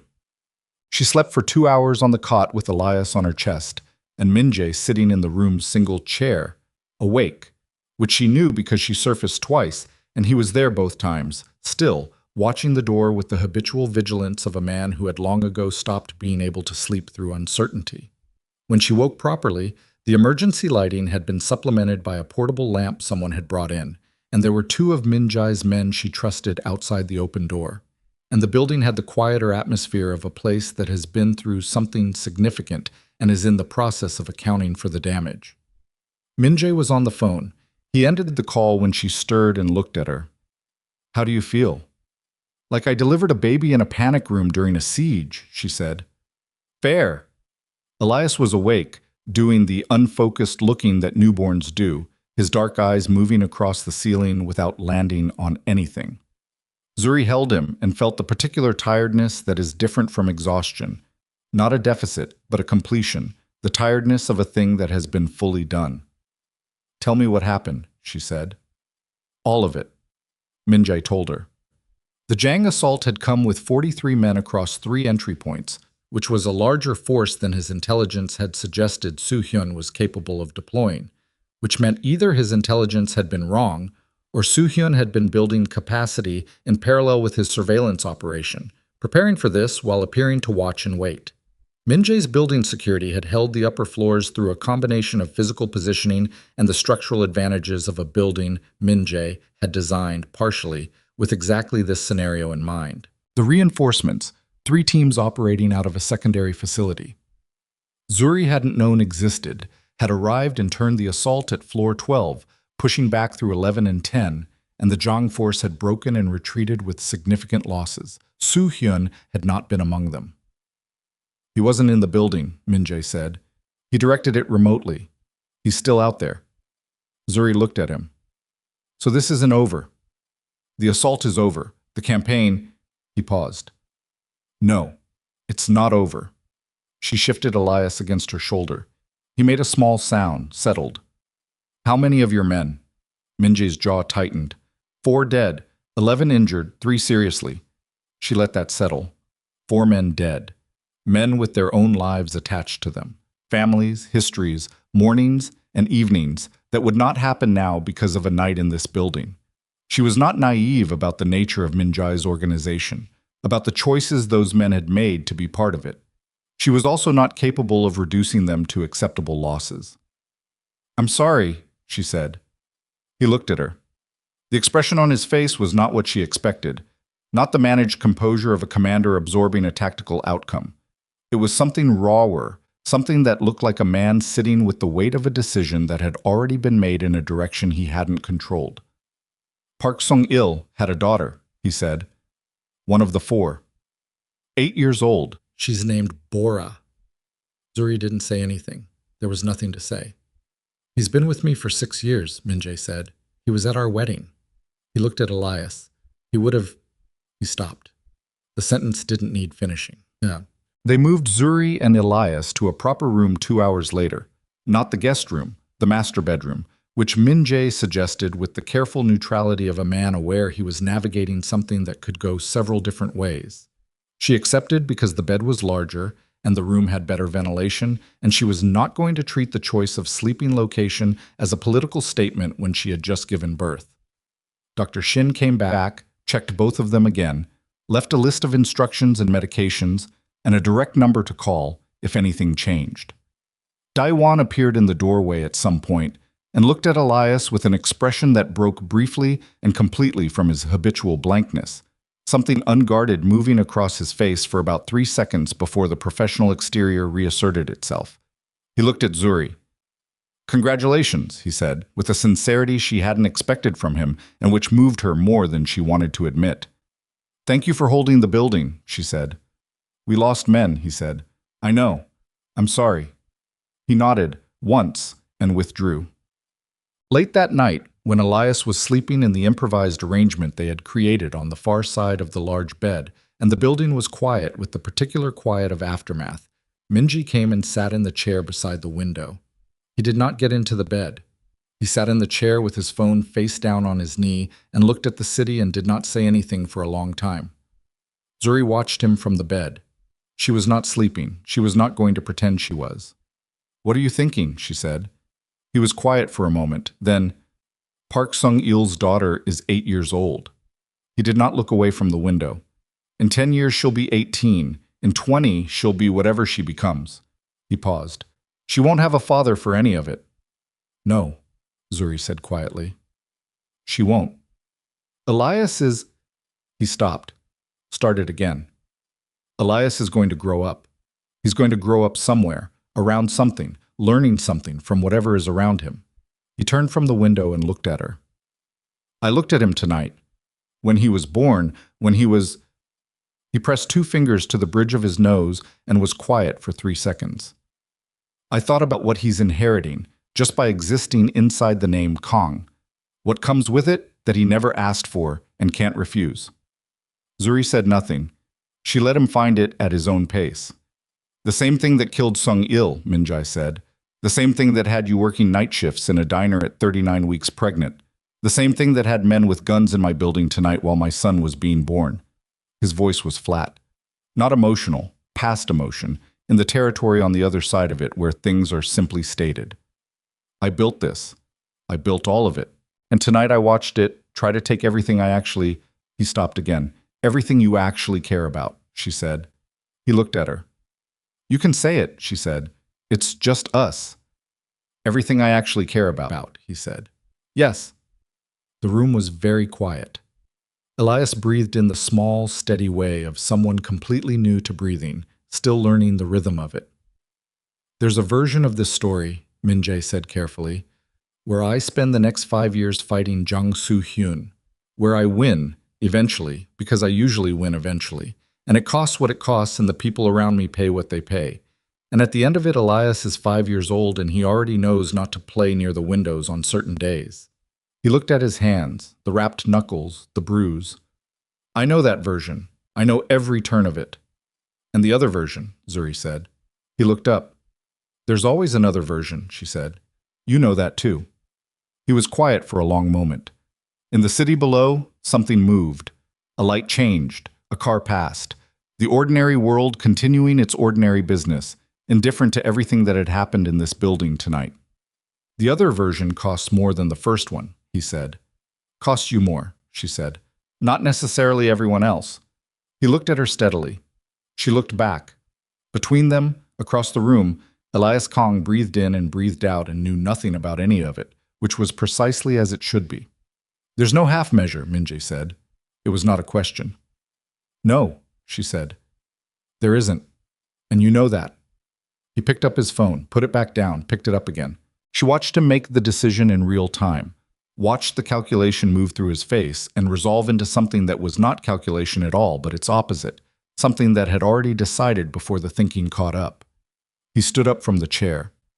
"I need to make some calls," he said. "I know," she said. He looked at her for a moment, and she looked at him, and neither of them said what they both understood, that the calls he was about to make were not the kind he had been making for 11 years, and that once he made them, the man he had spent those 11 years becoming would begin to come apart, and that this was the most dangerous thing Kang Min-jae had ever agreed to do, more dangerous than any enemy he had ever faced, because it required him to dismantle not an adversary, but himself. He walked to the doorway. "Min-jae," she said. He turned. She looked at him across the room, at the bruise under his eye and the wrapped hands and the face of a man standing at the exact edge of everything he had ever built, looking out at a direction he had never gone. "Don't do this halfway," she said. He held her gaze for 3 seconds. "I don't do anything halfway," he said. And then he was gone, and the room held only the sound of the city and the small, steady breathing of a child who had come into the world at the worst possible moment and somehow made it the only moment that mattered. The calls Min-jae made that night lasted until dawn. Zuri knew this because she did not fully sleep. She moved in and out of something shallow and restless, surfacing every 40 minutes or so to check Elias, to press her palm against the small warmth of him and confirm what she already knew, to listen to the building's changed atmosphere settling around her like a body settling after a long run. The sounds of the assault were gone. What remained was the specific quiet of a place that had been through something and was still accounting for it. The occasional footstep in the corridor, the low exchange of voices between men doing their jobs in the careful way of people who understand they are working in proximity to something that requires them to be quiet. And underneath all of it, from somewhere down the hallway, Min-jae's voice. She could not make out words. She did not try. The tone was enough. Not the commanding register of a man directing operations, not the cold precision she associated with his worst decisions, but something she had not heard from him before. Something that sounded like a man having the conversations he had been putting off for years and had finally decided he could no longer afford to delay. Deliberate. Measured. And underneath the deliberateness, something that sounded, quietly, like relief. At some point before 5 in the morning, the voice stopped. She heard his footsteps in the hallway. Unhurried. They paused outside the bedroom door for a moment. She held herself still, waiting, and then continued on, and she understood that he had checked on them without entering, had stood outside a closed door and listened for the sounds of breath and sleep, and satisfied himself without needing to be seen doing it. And she lay in the large bed with Elias against her chest, and stared at the ceiling and thought about what kind of man does that. Pauses outside a door in the middle of the night to listen rather than entering. And she thought about how different that was from the man who had once made decisions about her daily movements on the grounds that he knew better than she did what was safe. People are not fixed things. She had known this abstractly for most of her life. She had not known it before this year, in the way that costs something to know. She was still thinking about it when the light changed outside the windows, and Elias woke hungry, and the day began, as days do, without asking whether anyone was ready. Min-jae was already in the kitchen when she came out. Not cooking.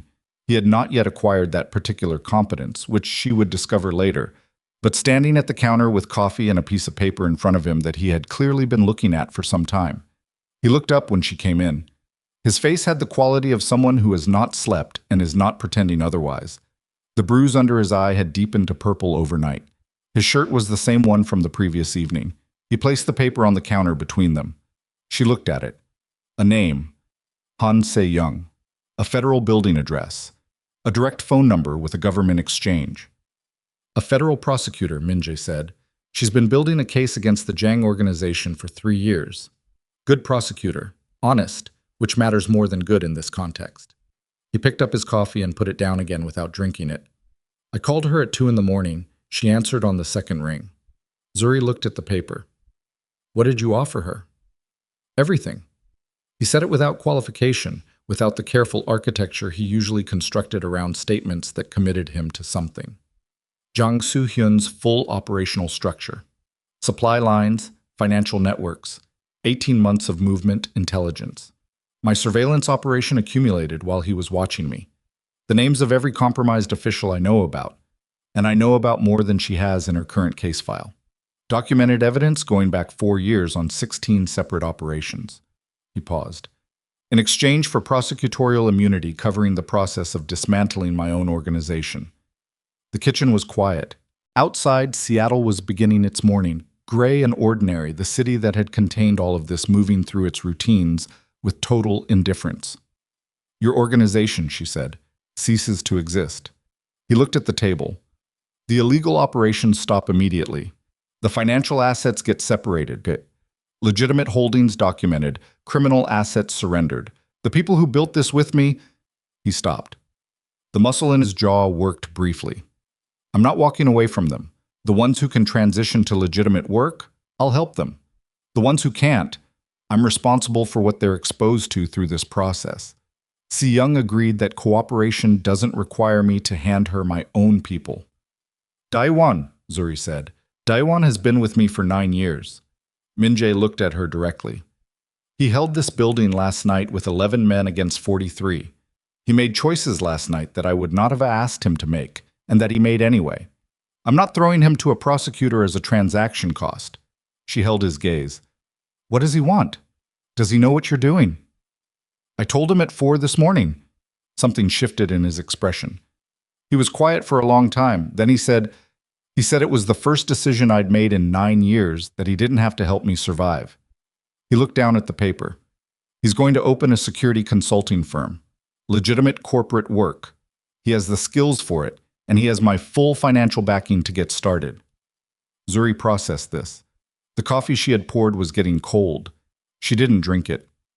Park Sung-il's family, she said. The name Min-jae had said the previous night, one of the 4. Taken care of. Not as charity. I won't insult them that way.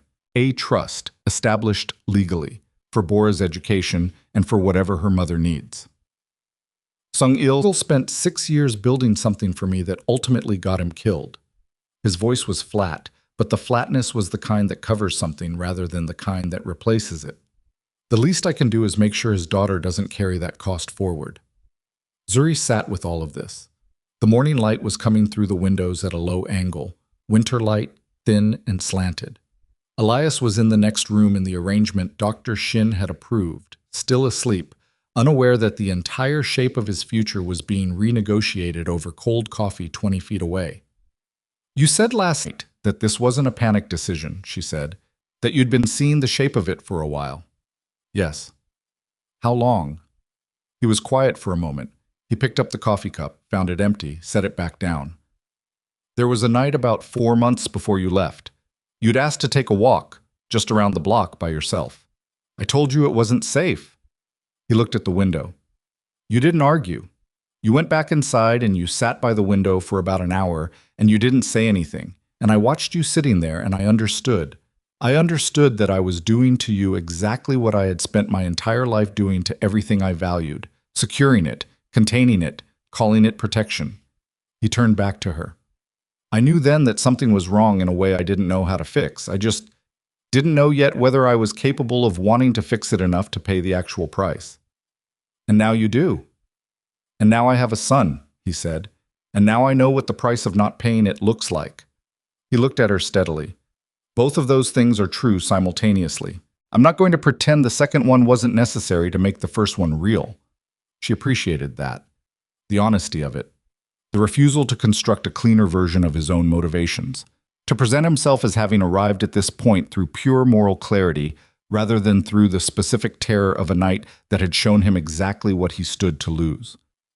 The prosecutor, she said. She agreed. She wants documentation first. Physical meeting in 48 hours. She has conditions. I have conditions. We work through them.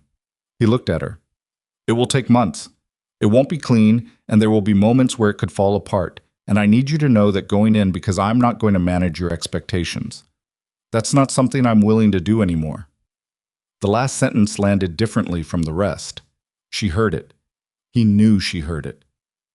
Se-young's case with what I'm giving her puts Jang Soo-hyun away for the rest of his life, he said. The network he built gets dismantled from the outside while I dismantle mine from the inside.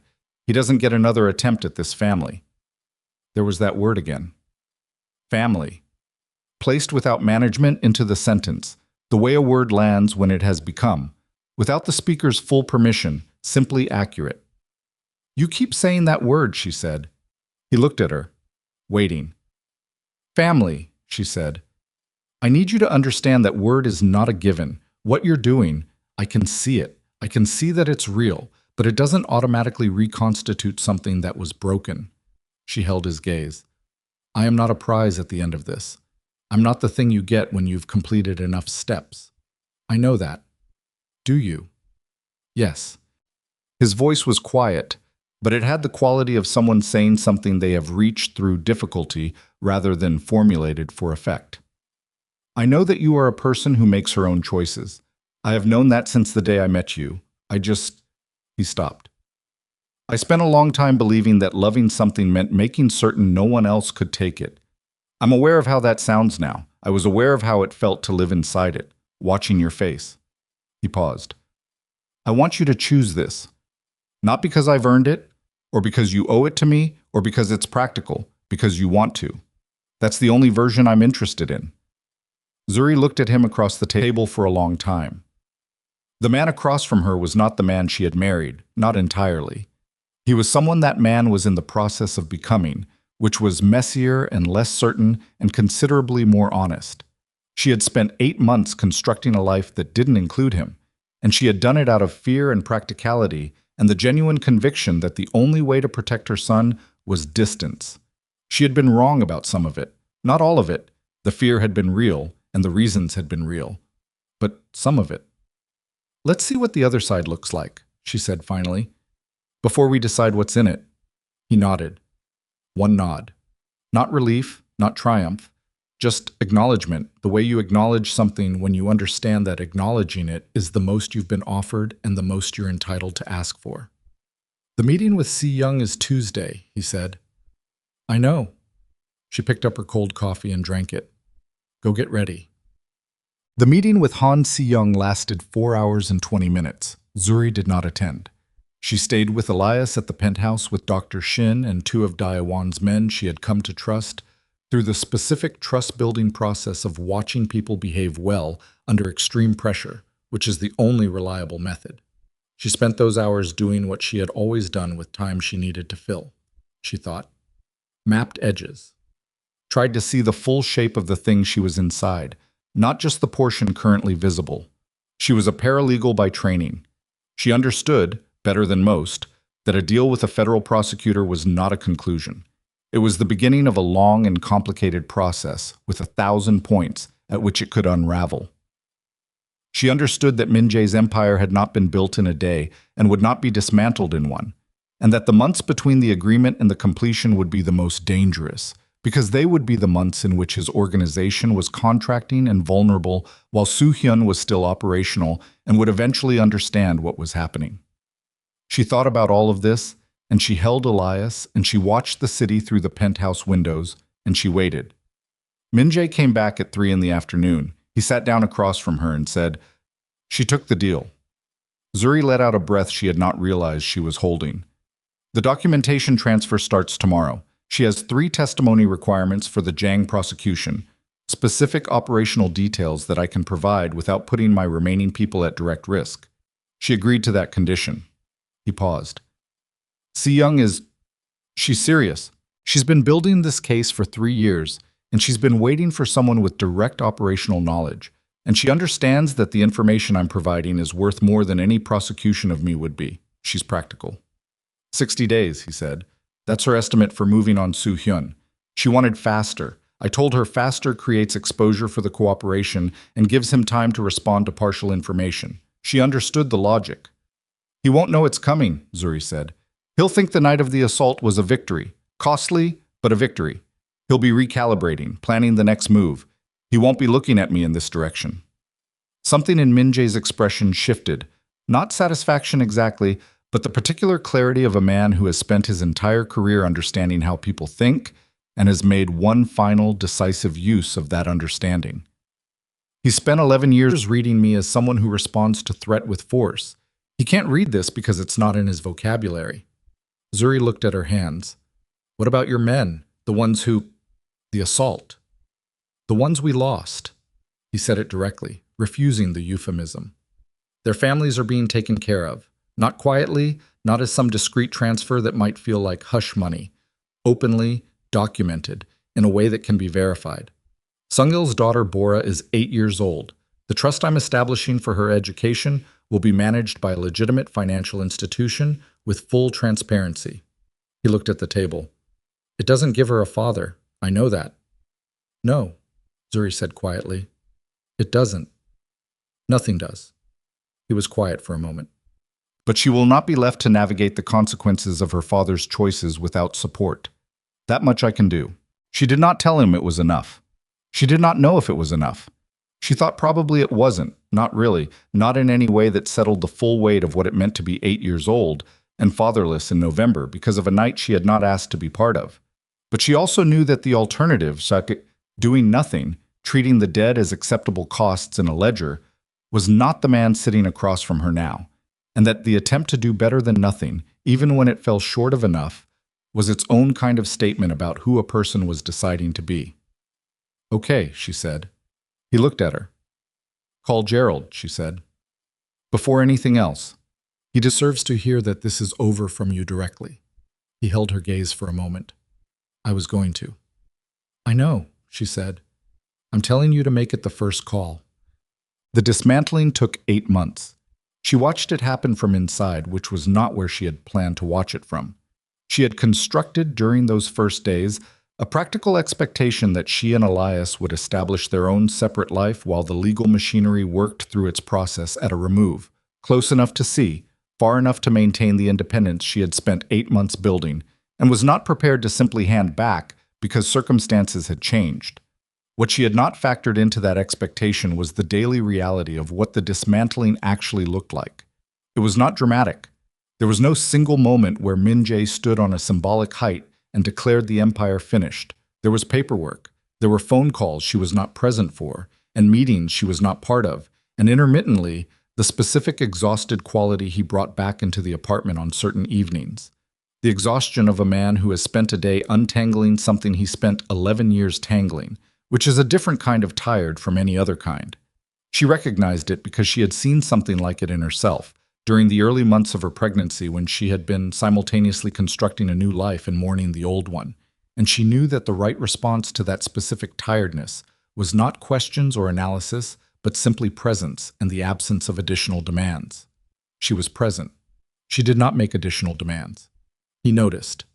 She knew he noticed because one evening in the 3rd month, when Elias was finally sleeping after an extended protest and she was in the kitchen with tea she hadn't drunk, he came and stood in the doorway and looked at her and said, "You don't have to be careful with me." She looked at him. "I'm not being careful with you. I'm giving you room." "What's the difference?" "Careful means I'm managing you. Room means I'm respecting that you're in the middle of something difficult and you don't need me adding to it." She picked up her tea. "There's a difference." He stood in the doorway for a moment longer. Then, "I don't know how to do this." "I know," she said. "Neither do I. We figure it out." "You're better at uncertain than I am." "I had 8 months of practice," she said. "You'll get there." Something moved through his face. Not quite a smile. Min-jae did not arrive easily at smiles, but something adjacent to it, something that looked like a man discovering that honesty received without judgment is a less dangerous thing than he had believed it to be. He came into the kitchen and made himself coffee, and they sat at the table and talked for 2 hours about nothing particularly important. About Elias's developing personality, about a book she had been reading, about a conversation he'd had with Daiwan, about the logistics consulting firm Daiwan was in the process of registering. Small things. The texture of a life that was still being built and hadn't found its shape yet, but was, unmistakably, being built. She went to bed that night understanding that she had made a choice she had not announced, had not negotiated, had not presented as a declaration. She had simply made it in the accumulated way that real choices are made, not in a single moment of clarity, but in 1,000 small moments of showing up. Jang Soo-hyun was arrested on a Thursday in April, 57 days after Min-jae's agreement with Han Si-young was formalized, which was 3 days faster than Si-young had estimated, which meant the case against him had been even stronger than she'd communicated. He was taken from a restaurant in Bellevue where he had been having lunch with 2 senior lieutenants. All 3 were arrested simultaneously, at the table, in the specific way that federal operations move when they have everything they need and are choosing the moment for maximum effect. Without warning, without theater, simply and completely. Min-jae received the confirmation call at 11:23 in the morning. He was in the kitchen. Elias was in a carrier strapped against his chest, a configuration they had worked out together over several frustrated attempts in the 2nd month. Zuri demonstrating while Min-jae followed the instructions with the focused attention he brought to anything he decided was worth learning. Elias was asleep. Had been asleep for 22 minutes, achieved through the specific walking circuit Min-jae had developed. The kitchen to the hallway to the living room window and back, repeated at a pace that Elias had apparently decided was acceptable, which Min-jae performed with the absolute patience of a man who understands that this particular task cannot be rushed or optimized. The phone rang. He answered. He listened. He said, "Thank you. Good." He ended the call. He kept walking the circuit. Zuri was in the hallway. She had heard the phone and come to the doorway of the kitchen and watched him take the call and heard the 3 words and understood their weight. She watched him put the phone in his pocket and keep walking, one hand supporting Elias's back through the carrier, the rhythm of the circuit unchanged. She crossed the kitchen and stood beside him. He stopped walking. They both looked at Elias, who was asleep with the total commitment of a 5-month-old child who has just successfully protested for 30 minutes and is now completely satisfied. His small face relaxed into an expression of profound indifference to everything happening around him. "It's done," Min-jae said. "I know," she said. "Si-young says 19 charges.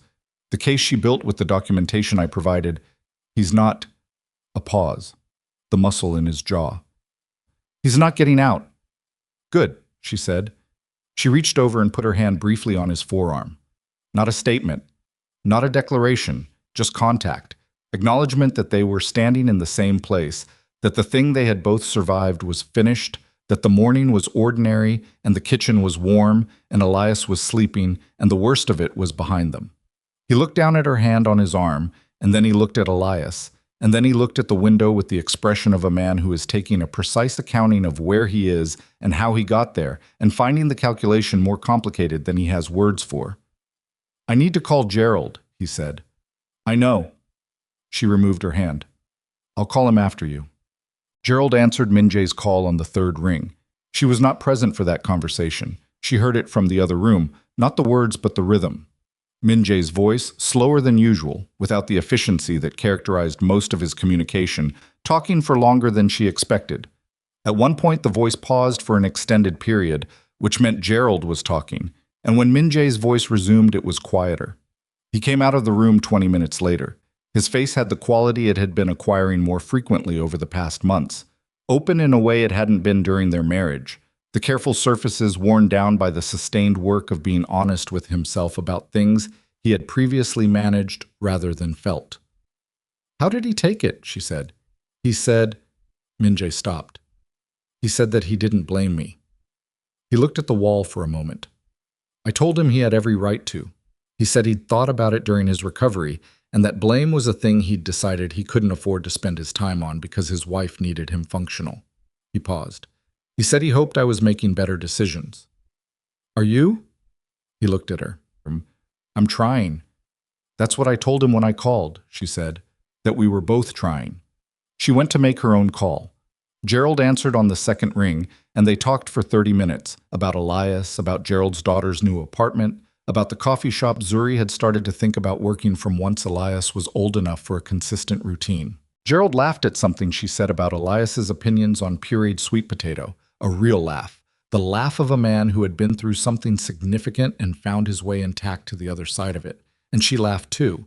And when she hung up, she sat for a moment in the quiet and let herself feel what it felt like to talk to someone who had been hurt by the proximity of her life and had survived it and was still simply her friend. It felt like something that had to be earned.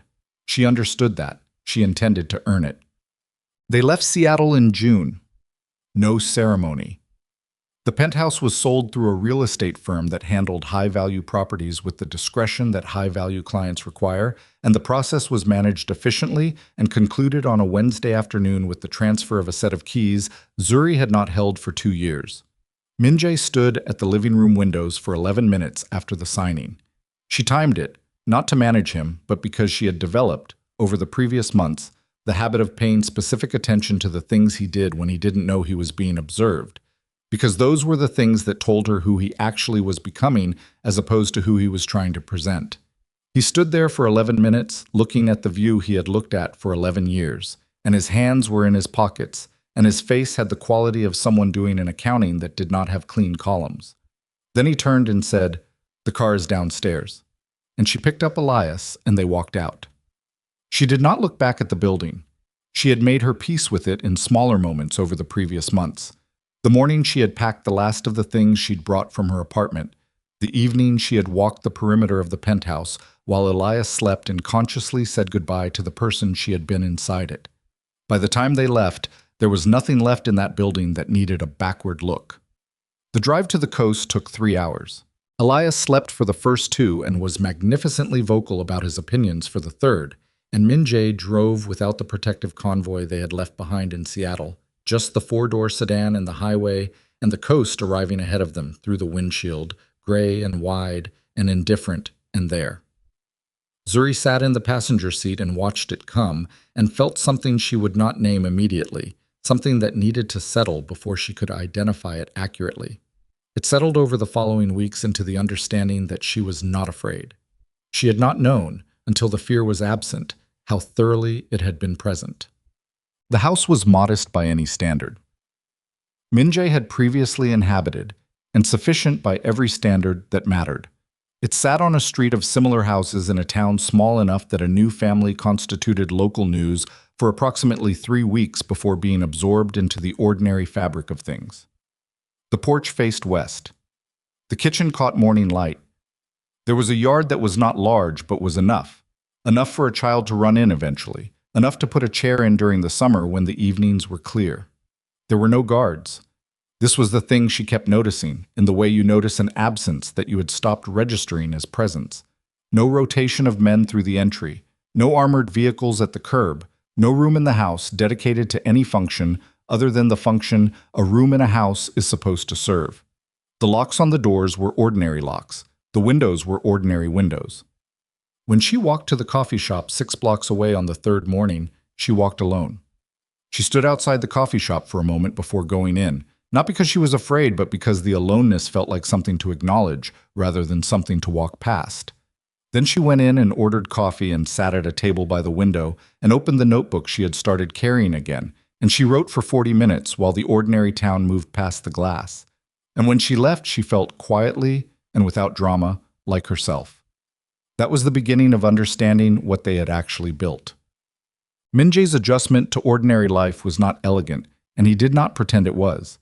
The first week, he woke at 5 every morning from muscle memory that had no current application, the habit of a man who had spent 11 years with an operational schedule, and moved through the early hours of the house with the slightly unmoored quality of someone whose purpose has been removed before a replacement was fully constructed. She watched this from a careful distance and did not comment on it, because she had been through her own version of the same thing during 8 months of building a life in the margins, and she knew that the way through it was not commentary but time. He burned breakfast twice. The first time was eggs, which produced a smoke alarm situation that woke Elias and required 20 minutes of circuit walking to resolve. The second time was toast, which he had apparently allowed to proceed past the point of no return while reading something on his phone, and which he threw away and remade with the particular dignity of a man who has decided that acknowledging an error is preferable to pretending it didn't happen. She showed him how the eggs worked, not as a lesson, not with any frame that suggested instruction, just the practical demonstration of 2 people standing in the same kitchen where one of them knew something and the other didn't. He watched carefully. He asked 2 specific questions. He made the eggs the following morning without incident. This became the pattern of their domestic life. Him encountering a gap in his practical knowledge, her filling it without emphasis, him incorporating it with the thoroughness of someone who decides that if a thing is worth knowing, it is worth knowing correctly. He learned to make coffee without burning the pot. He learned Elias's specific preferences for being carried, left shoulder for sleep, upright facing outward for awake, and applied this knowledge with the same methodical consistency he had once applied to organizational intelligence. He learned that the 3rd stair from the landing creaked, and that stepping over it rather than on it was the difference between a successful transfer of a sleeping Elias to his crib and starting the entire process over from the beginning. He was not graceful. She did not need grace. She needed someone who paid attention and tried and told the truth about the things he didn't know, and this, it turned out, he was capable of. In September, he got a job. The firm was called Woo Pacific Consultants, and its principal was a Korean-American man named Thomas Woo, who had spent 30 years building a legitimate maritime logistics business from a first-generation starting point that had not included any of the advantages Min-jae's original organization had provided. Woo had approached Min-jae through a channel Si-young's office had quietly facilitated, with full knowledge of who Min-jae had been and a specific assessment of what he knew. Zuri verified the firm herself. It took her 2 days and access to databases she had retained subscriptions to since her paralegal years, and at the end of it she had confirmed that Thomas Woo was exactly what he presented as a legitimate businessman with no criminal associations, a spotless regulatory record, and a practice that genuinely needed someone with Min-jae's knowledge of how Pacific Rim shipping networks operated at their most fundamental, non-visible level. She told Min-jae she'd verified it. He looked at her. "I know you verified it. I wanted you to know that I did. I would have done the same thing." He paused. "I respect it." Thomas Wu turned out to be 61 years old, sharp-minded in the specific way of people who have built things over a long time and have run out of patience for anything that wastes that time, and constitutionally unable to be impressed by displays that were not backed by genuine competence. He met Min-jae twice before offering the position, asked direct questions that Min-jae answered directly, and said at the end of the second meeting, "What a person has done and what a person is are two different inventories. I've looked at both of yours. You're useful to me." Min-jae came home from that meeting with the expression she had been seeing more frequently, the one that looked like a man discovering, with something between surprise and a complicated gratitude, that the life on the other side of his decisions contained things he had not anticipated, not as compensation for what he'd lost, simply as their own reality. "You like him," she said. He looked faintly surprised by his own answer. "Yes." "Good," she said. "Go to work." "Yes." Gerald came to visit in October. This had not been planned. It began as a phone call that became a longer conversation, that became Gerald saying he'd been thinking about taking a drive up the coast with his wife, and Zuri saying they had a porch and more coffee than they could drink, and the weekend materializing from there with the unforced quality of things that are supposed to happen. Gerald looked better than she'd feared and not quite as well as she'd hoped, which was the honest accounting of a man who had spent 3 months recovering from injuries serious enough to require 2 surgeries and had done the recovery with the methodical commitment of someone whose wife was making absolutely certain he did it correctly. He moved carefully. He tired more easily than he had. He sat on the porch in the afternoon light with a mug of coffee and looked at the water visible beyond the houses at the street's end, and had the expression of a man who has revised his understanding of what a good afternoon is and found the revised version simpler and more sufficient than the original. Min-jae sat across from him on the porch. Zuri was in the kitchen with Gerald's wife, a quiet and precise woman named Alma, who had accepted the situation surrounding her husband's injury with the specific, unflinching quality of someone who has decided that understanding everything that happened is less useful than ensuring it does not happen again. Through the kitchen window, she could see the 2 men on the porch, Gerald talking, Min-jae listening with the full attention he brought to things he had decided mattered. She could not hear the words and did not need to. Later, after Gerald and Alma had gone, she asked Min-jae what they'd talked about. "He told me about Bora," he said, "Sungil's daughter." Gerald had, it turned out, grown up 3 streets from the Sung family in Seattle, a connection none of them had known. He said she's doing well, that her mother enrolled her in a program. He stopped. "A community program, art, I think. Something she chose herself." Zuri looked at him. "He said she's doing well," Min-jae said again. He was looking at the place on the porch where Gerald had been sitting, at the chair and the fading afternoon light on it. I'm not going to pretend that makes what happened to her father a smaller thing, but I wanted you to know." "I know," she said. She took his hand briefly and then let go and went back inside to start dinner. Mutz. The night that settled into her deepest was a Thursday in November, and it arrived without announcement the way the most significant things do. Elias had been difficult in the way of 7-month-olds who are working something out, not sick, not hurt, simply in possession of a grievance that he was not yet equipped to articulate, and was therefore addressing through volume and persistence and the specific gift that infants have for making exhaustion feel like a personal failing rather than a mathematical outcome. They had taken turns through the evening. This was how they had organized themselves from the beginning, not through negotiation, but through the practical logic of 2 adults sharing a single demanding task, trading off, overlapping, each covering the other's worst moments with the unspoken agreement that they would both be more useful having had some sleep than neither of them would be having had none. Min-jae had taken the last 2 hours. She had actually slept, for the first time since early in the evening, and when she surfaced, it was past midnight, and the house was quiet with the particular quality that follows an infant's extended protest. A silence that feels earned, that has depth to it, because you know what preceded it. She lay still for a moment, listening, then got up. She found them in Elias's room. The door was open, the room lit only by the nightlight in the corner that cast everything in a low amber that softened edges. Min-jae was standing at the crib, both hands on the rail, looking down at Elias, who had surrendered finally and completely to sleep. He had not heard her come in. She stopped in the doorway. She watched him. He was doing nothing, simply standing in the way that parents stand over sleeping children, not for any productive reason, not to accomplish anything or monitor anything or resolve anything, simply because the child is there and asleep, and it is possible to be present to that without anyone needing anything. She had done this herself, many times. She understood the impulse from the inside. What she had not expected was to watch Min-jae do it.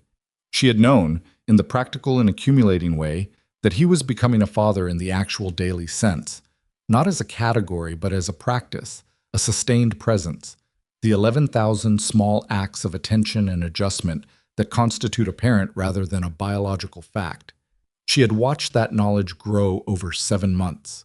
But there is a difference between watching evidence accumulate and seeing the thing itself, unperformed, when the person does not know they are being seen.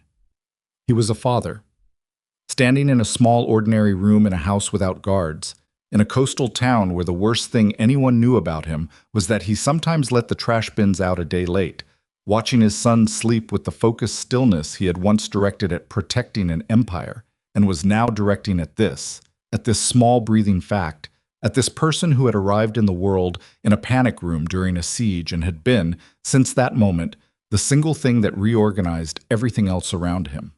The man she was looking at had spent 11 years believing that power was the ability to make people afraid to take what belonged to him. She had known him during that belief. She had been, for a period, its object, protected and contained and called loved by a man who was not lying, but who had not yet understood the difference between securing a thing and allowing it to live. She thought about who she had been when she met him. 29, careful, a woman who had built a life that asked very little of her emotionally and called that stability. She thought about the parking garage and the charity fundraiser and the 2 years of marriage and the motel bathroom and the pregnancy test and the diner at 2 a.m. with the rain and the bell above the door. She thought about the panic room, the sound that had cut through everything, her son's voice, first and furious, entering the world in the worst possible moment and making it, briefly and completely, the only moment. She thought about the calls that lasted until dawn, the federal prosecutor who answered on the second ring, the 8 months of paperwork and meetings, and the slow, unglamorous daily work of dismantling a thing that had taken 11 years to build. She thought about ordinary Tuesday mornings and porch coffee and the way morning light came through the kitchen windows at an angle that made the room feel larger than it was. She crossed the room. She stood beside him at the crib, and they looked at Elias together, at this small particular person sleeping with the total commitment of someone who has protested everything available to protest and is now completely satisfied, his hands loosely open beside his head, in the trusting posture that only infants achieve, the posture of someone who has not yet learned to hold things. "He looks like you when he's angry," Min-jae said. Quiet. Not quite a whisper. He didn't whisper, even now, but lower than his usual register, calibrated to the room. "He gets that stillness from you," she said, "when he's watching something, that very still watching. That's yours." "I didn't think that was something that transferred. Apparently it does." She looked at Elias's face in the amber light. "He's going to be something, this kid. I don't know what yet, but something. Something good." "Good," Min-jae said. "Something real," she said. "Good will be his to figure out." Min-jae looked at her. In the nightlight, his face was all depth and shadow, and that quality she had been watching develop over months. The quality of a man who has stopped performing and is still learning, day by day, what his own face does when nothing is required of it. He was not finished. She was not finished. That was not a problem. Finished was not a real category, not for people. People did not arrive at a final state, but only ever at the next version of themselves. And the work of becoming someone better was not a project with a completion date, but a practice, ongoing and imperfect and entirely necessary. "Are you okay?" he said. The question was simple, and she let it be simple. "I'm awake at midnight in November in a house that belongs to us," she said. "I'm more than okay." He was quiet for a moment. Elias breathed. The nightlight held its amber steady. "I owe you an apology," Min-jae said. "Not? I don't mean for a specific thing. I mean for the full shape of it. For the marriage I built that looked like protection and functioned like a cage. For the 11 years that put everyone around me at risk they hadn't fully chosen. For the 3 weeks I watched you in that diner and told myself I was waiting for the right moment when the truth was, I was afraid." He did not look away from Elias while he said this. "I'm not asking you to receive it as a resolution. I needed to say it directly without managing what comes after it." She stood with it. Let it land fully, without softening it or diminishing it or rushing to respond. It deserved to land. "I hear you," she said. "That's enough," he said. "That's all I was asking for." She reached over and took his hand. Not as forgiveness. Forgiveness was its own process, longer and less linear than a gesture. Something that would happen or not happen in the accumulated days rather than in a single moment in a dim room. Not as reunion, not as declaration, not as the closing of a story that had been moving toward this point. Simply as a choice, made clearly, with full knowledge of what the man beside her had been and what he was becoming, and what the distance between those two things had cost, and would continue to cost in ways neither of them had finished paying. She chose him. Not because he had found her in a diner, not because he had held their son in a panic room while the walls shook, not because he had burned his kingdom to ash and handed the ashes to a federal prosecutor and started over in a house with ordinary locks in a town where nobody knew his name. She chose him because she was standing in this room with him, in this ordinary dark, looking at this child who had inherited both of their particular stubbornnesses and both of their tendencies towards stillness, and because the man beside her had his hand open and was not gripping, was not holding, was simply receiving. She chose him because she was 33 years old, and she knew who she was and what she could survive and what she wanted, standing in the amber light with her son breathing between them, was this. Min-jae held her hand. He did not speak. He did not need to. Outside, the coast moved in the dark, steady and continuous and indifferent to everything that had happened in this year, the water pulling against the shore and releasing and pulling again the way it had been doing since before any of them existed and would continue doing long after, patient and enormous and entirely unconcerned with the small human dramas playing out in its vicinity. Inside, a man and a woman stood beside their son's crib in a quiet house in November and held on. Not to the past, not to the versions of themselves that had hurt each other, to this, to the present tense of it, to the ordinary fact of a Thursday night in a house with a porch and morning light in the kitchen and a child who had arrived in the world demanding everything and who would spend the rest of his life, if they did this right, never knowing what it had cost to give him something as simple as a quiet room and a door without a guard outside it. Elias breathed in, breathed out, slept on. The nightlight held. The story settled into itself, the way stories do when they have said the thing they came to say, not with a crash or a revelation, but with the quiet finality of a door closing softly in a house where everyone is finally, at last, at rest.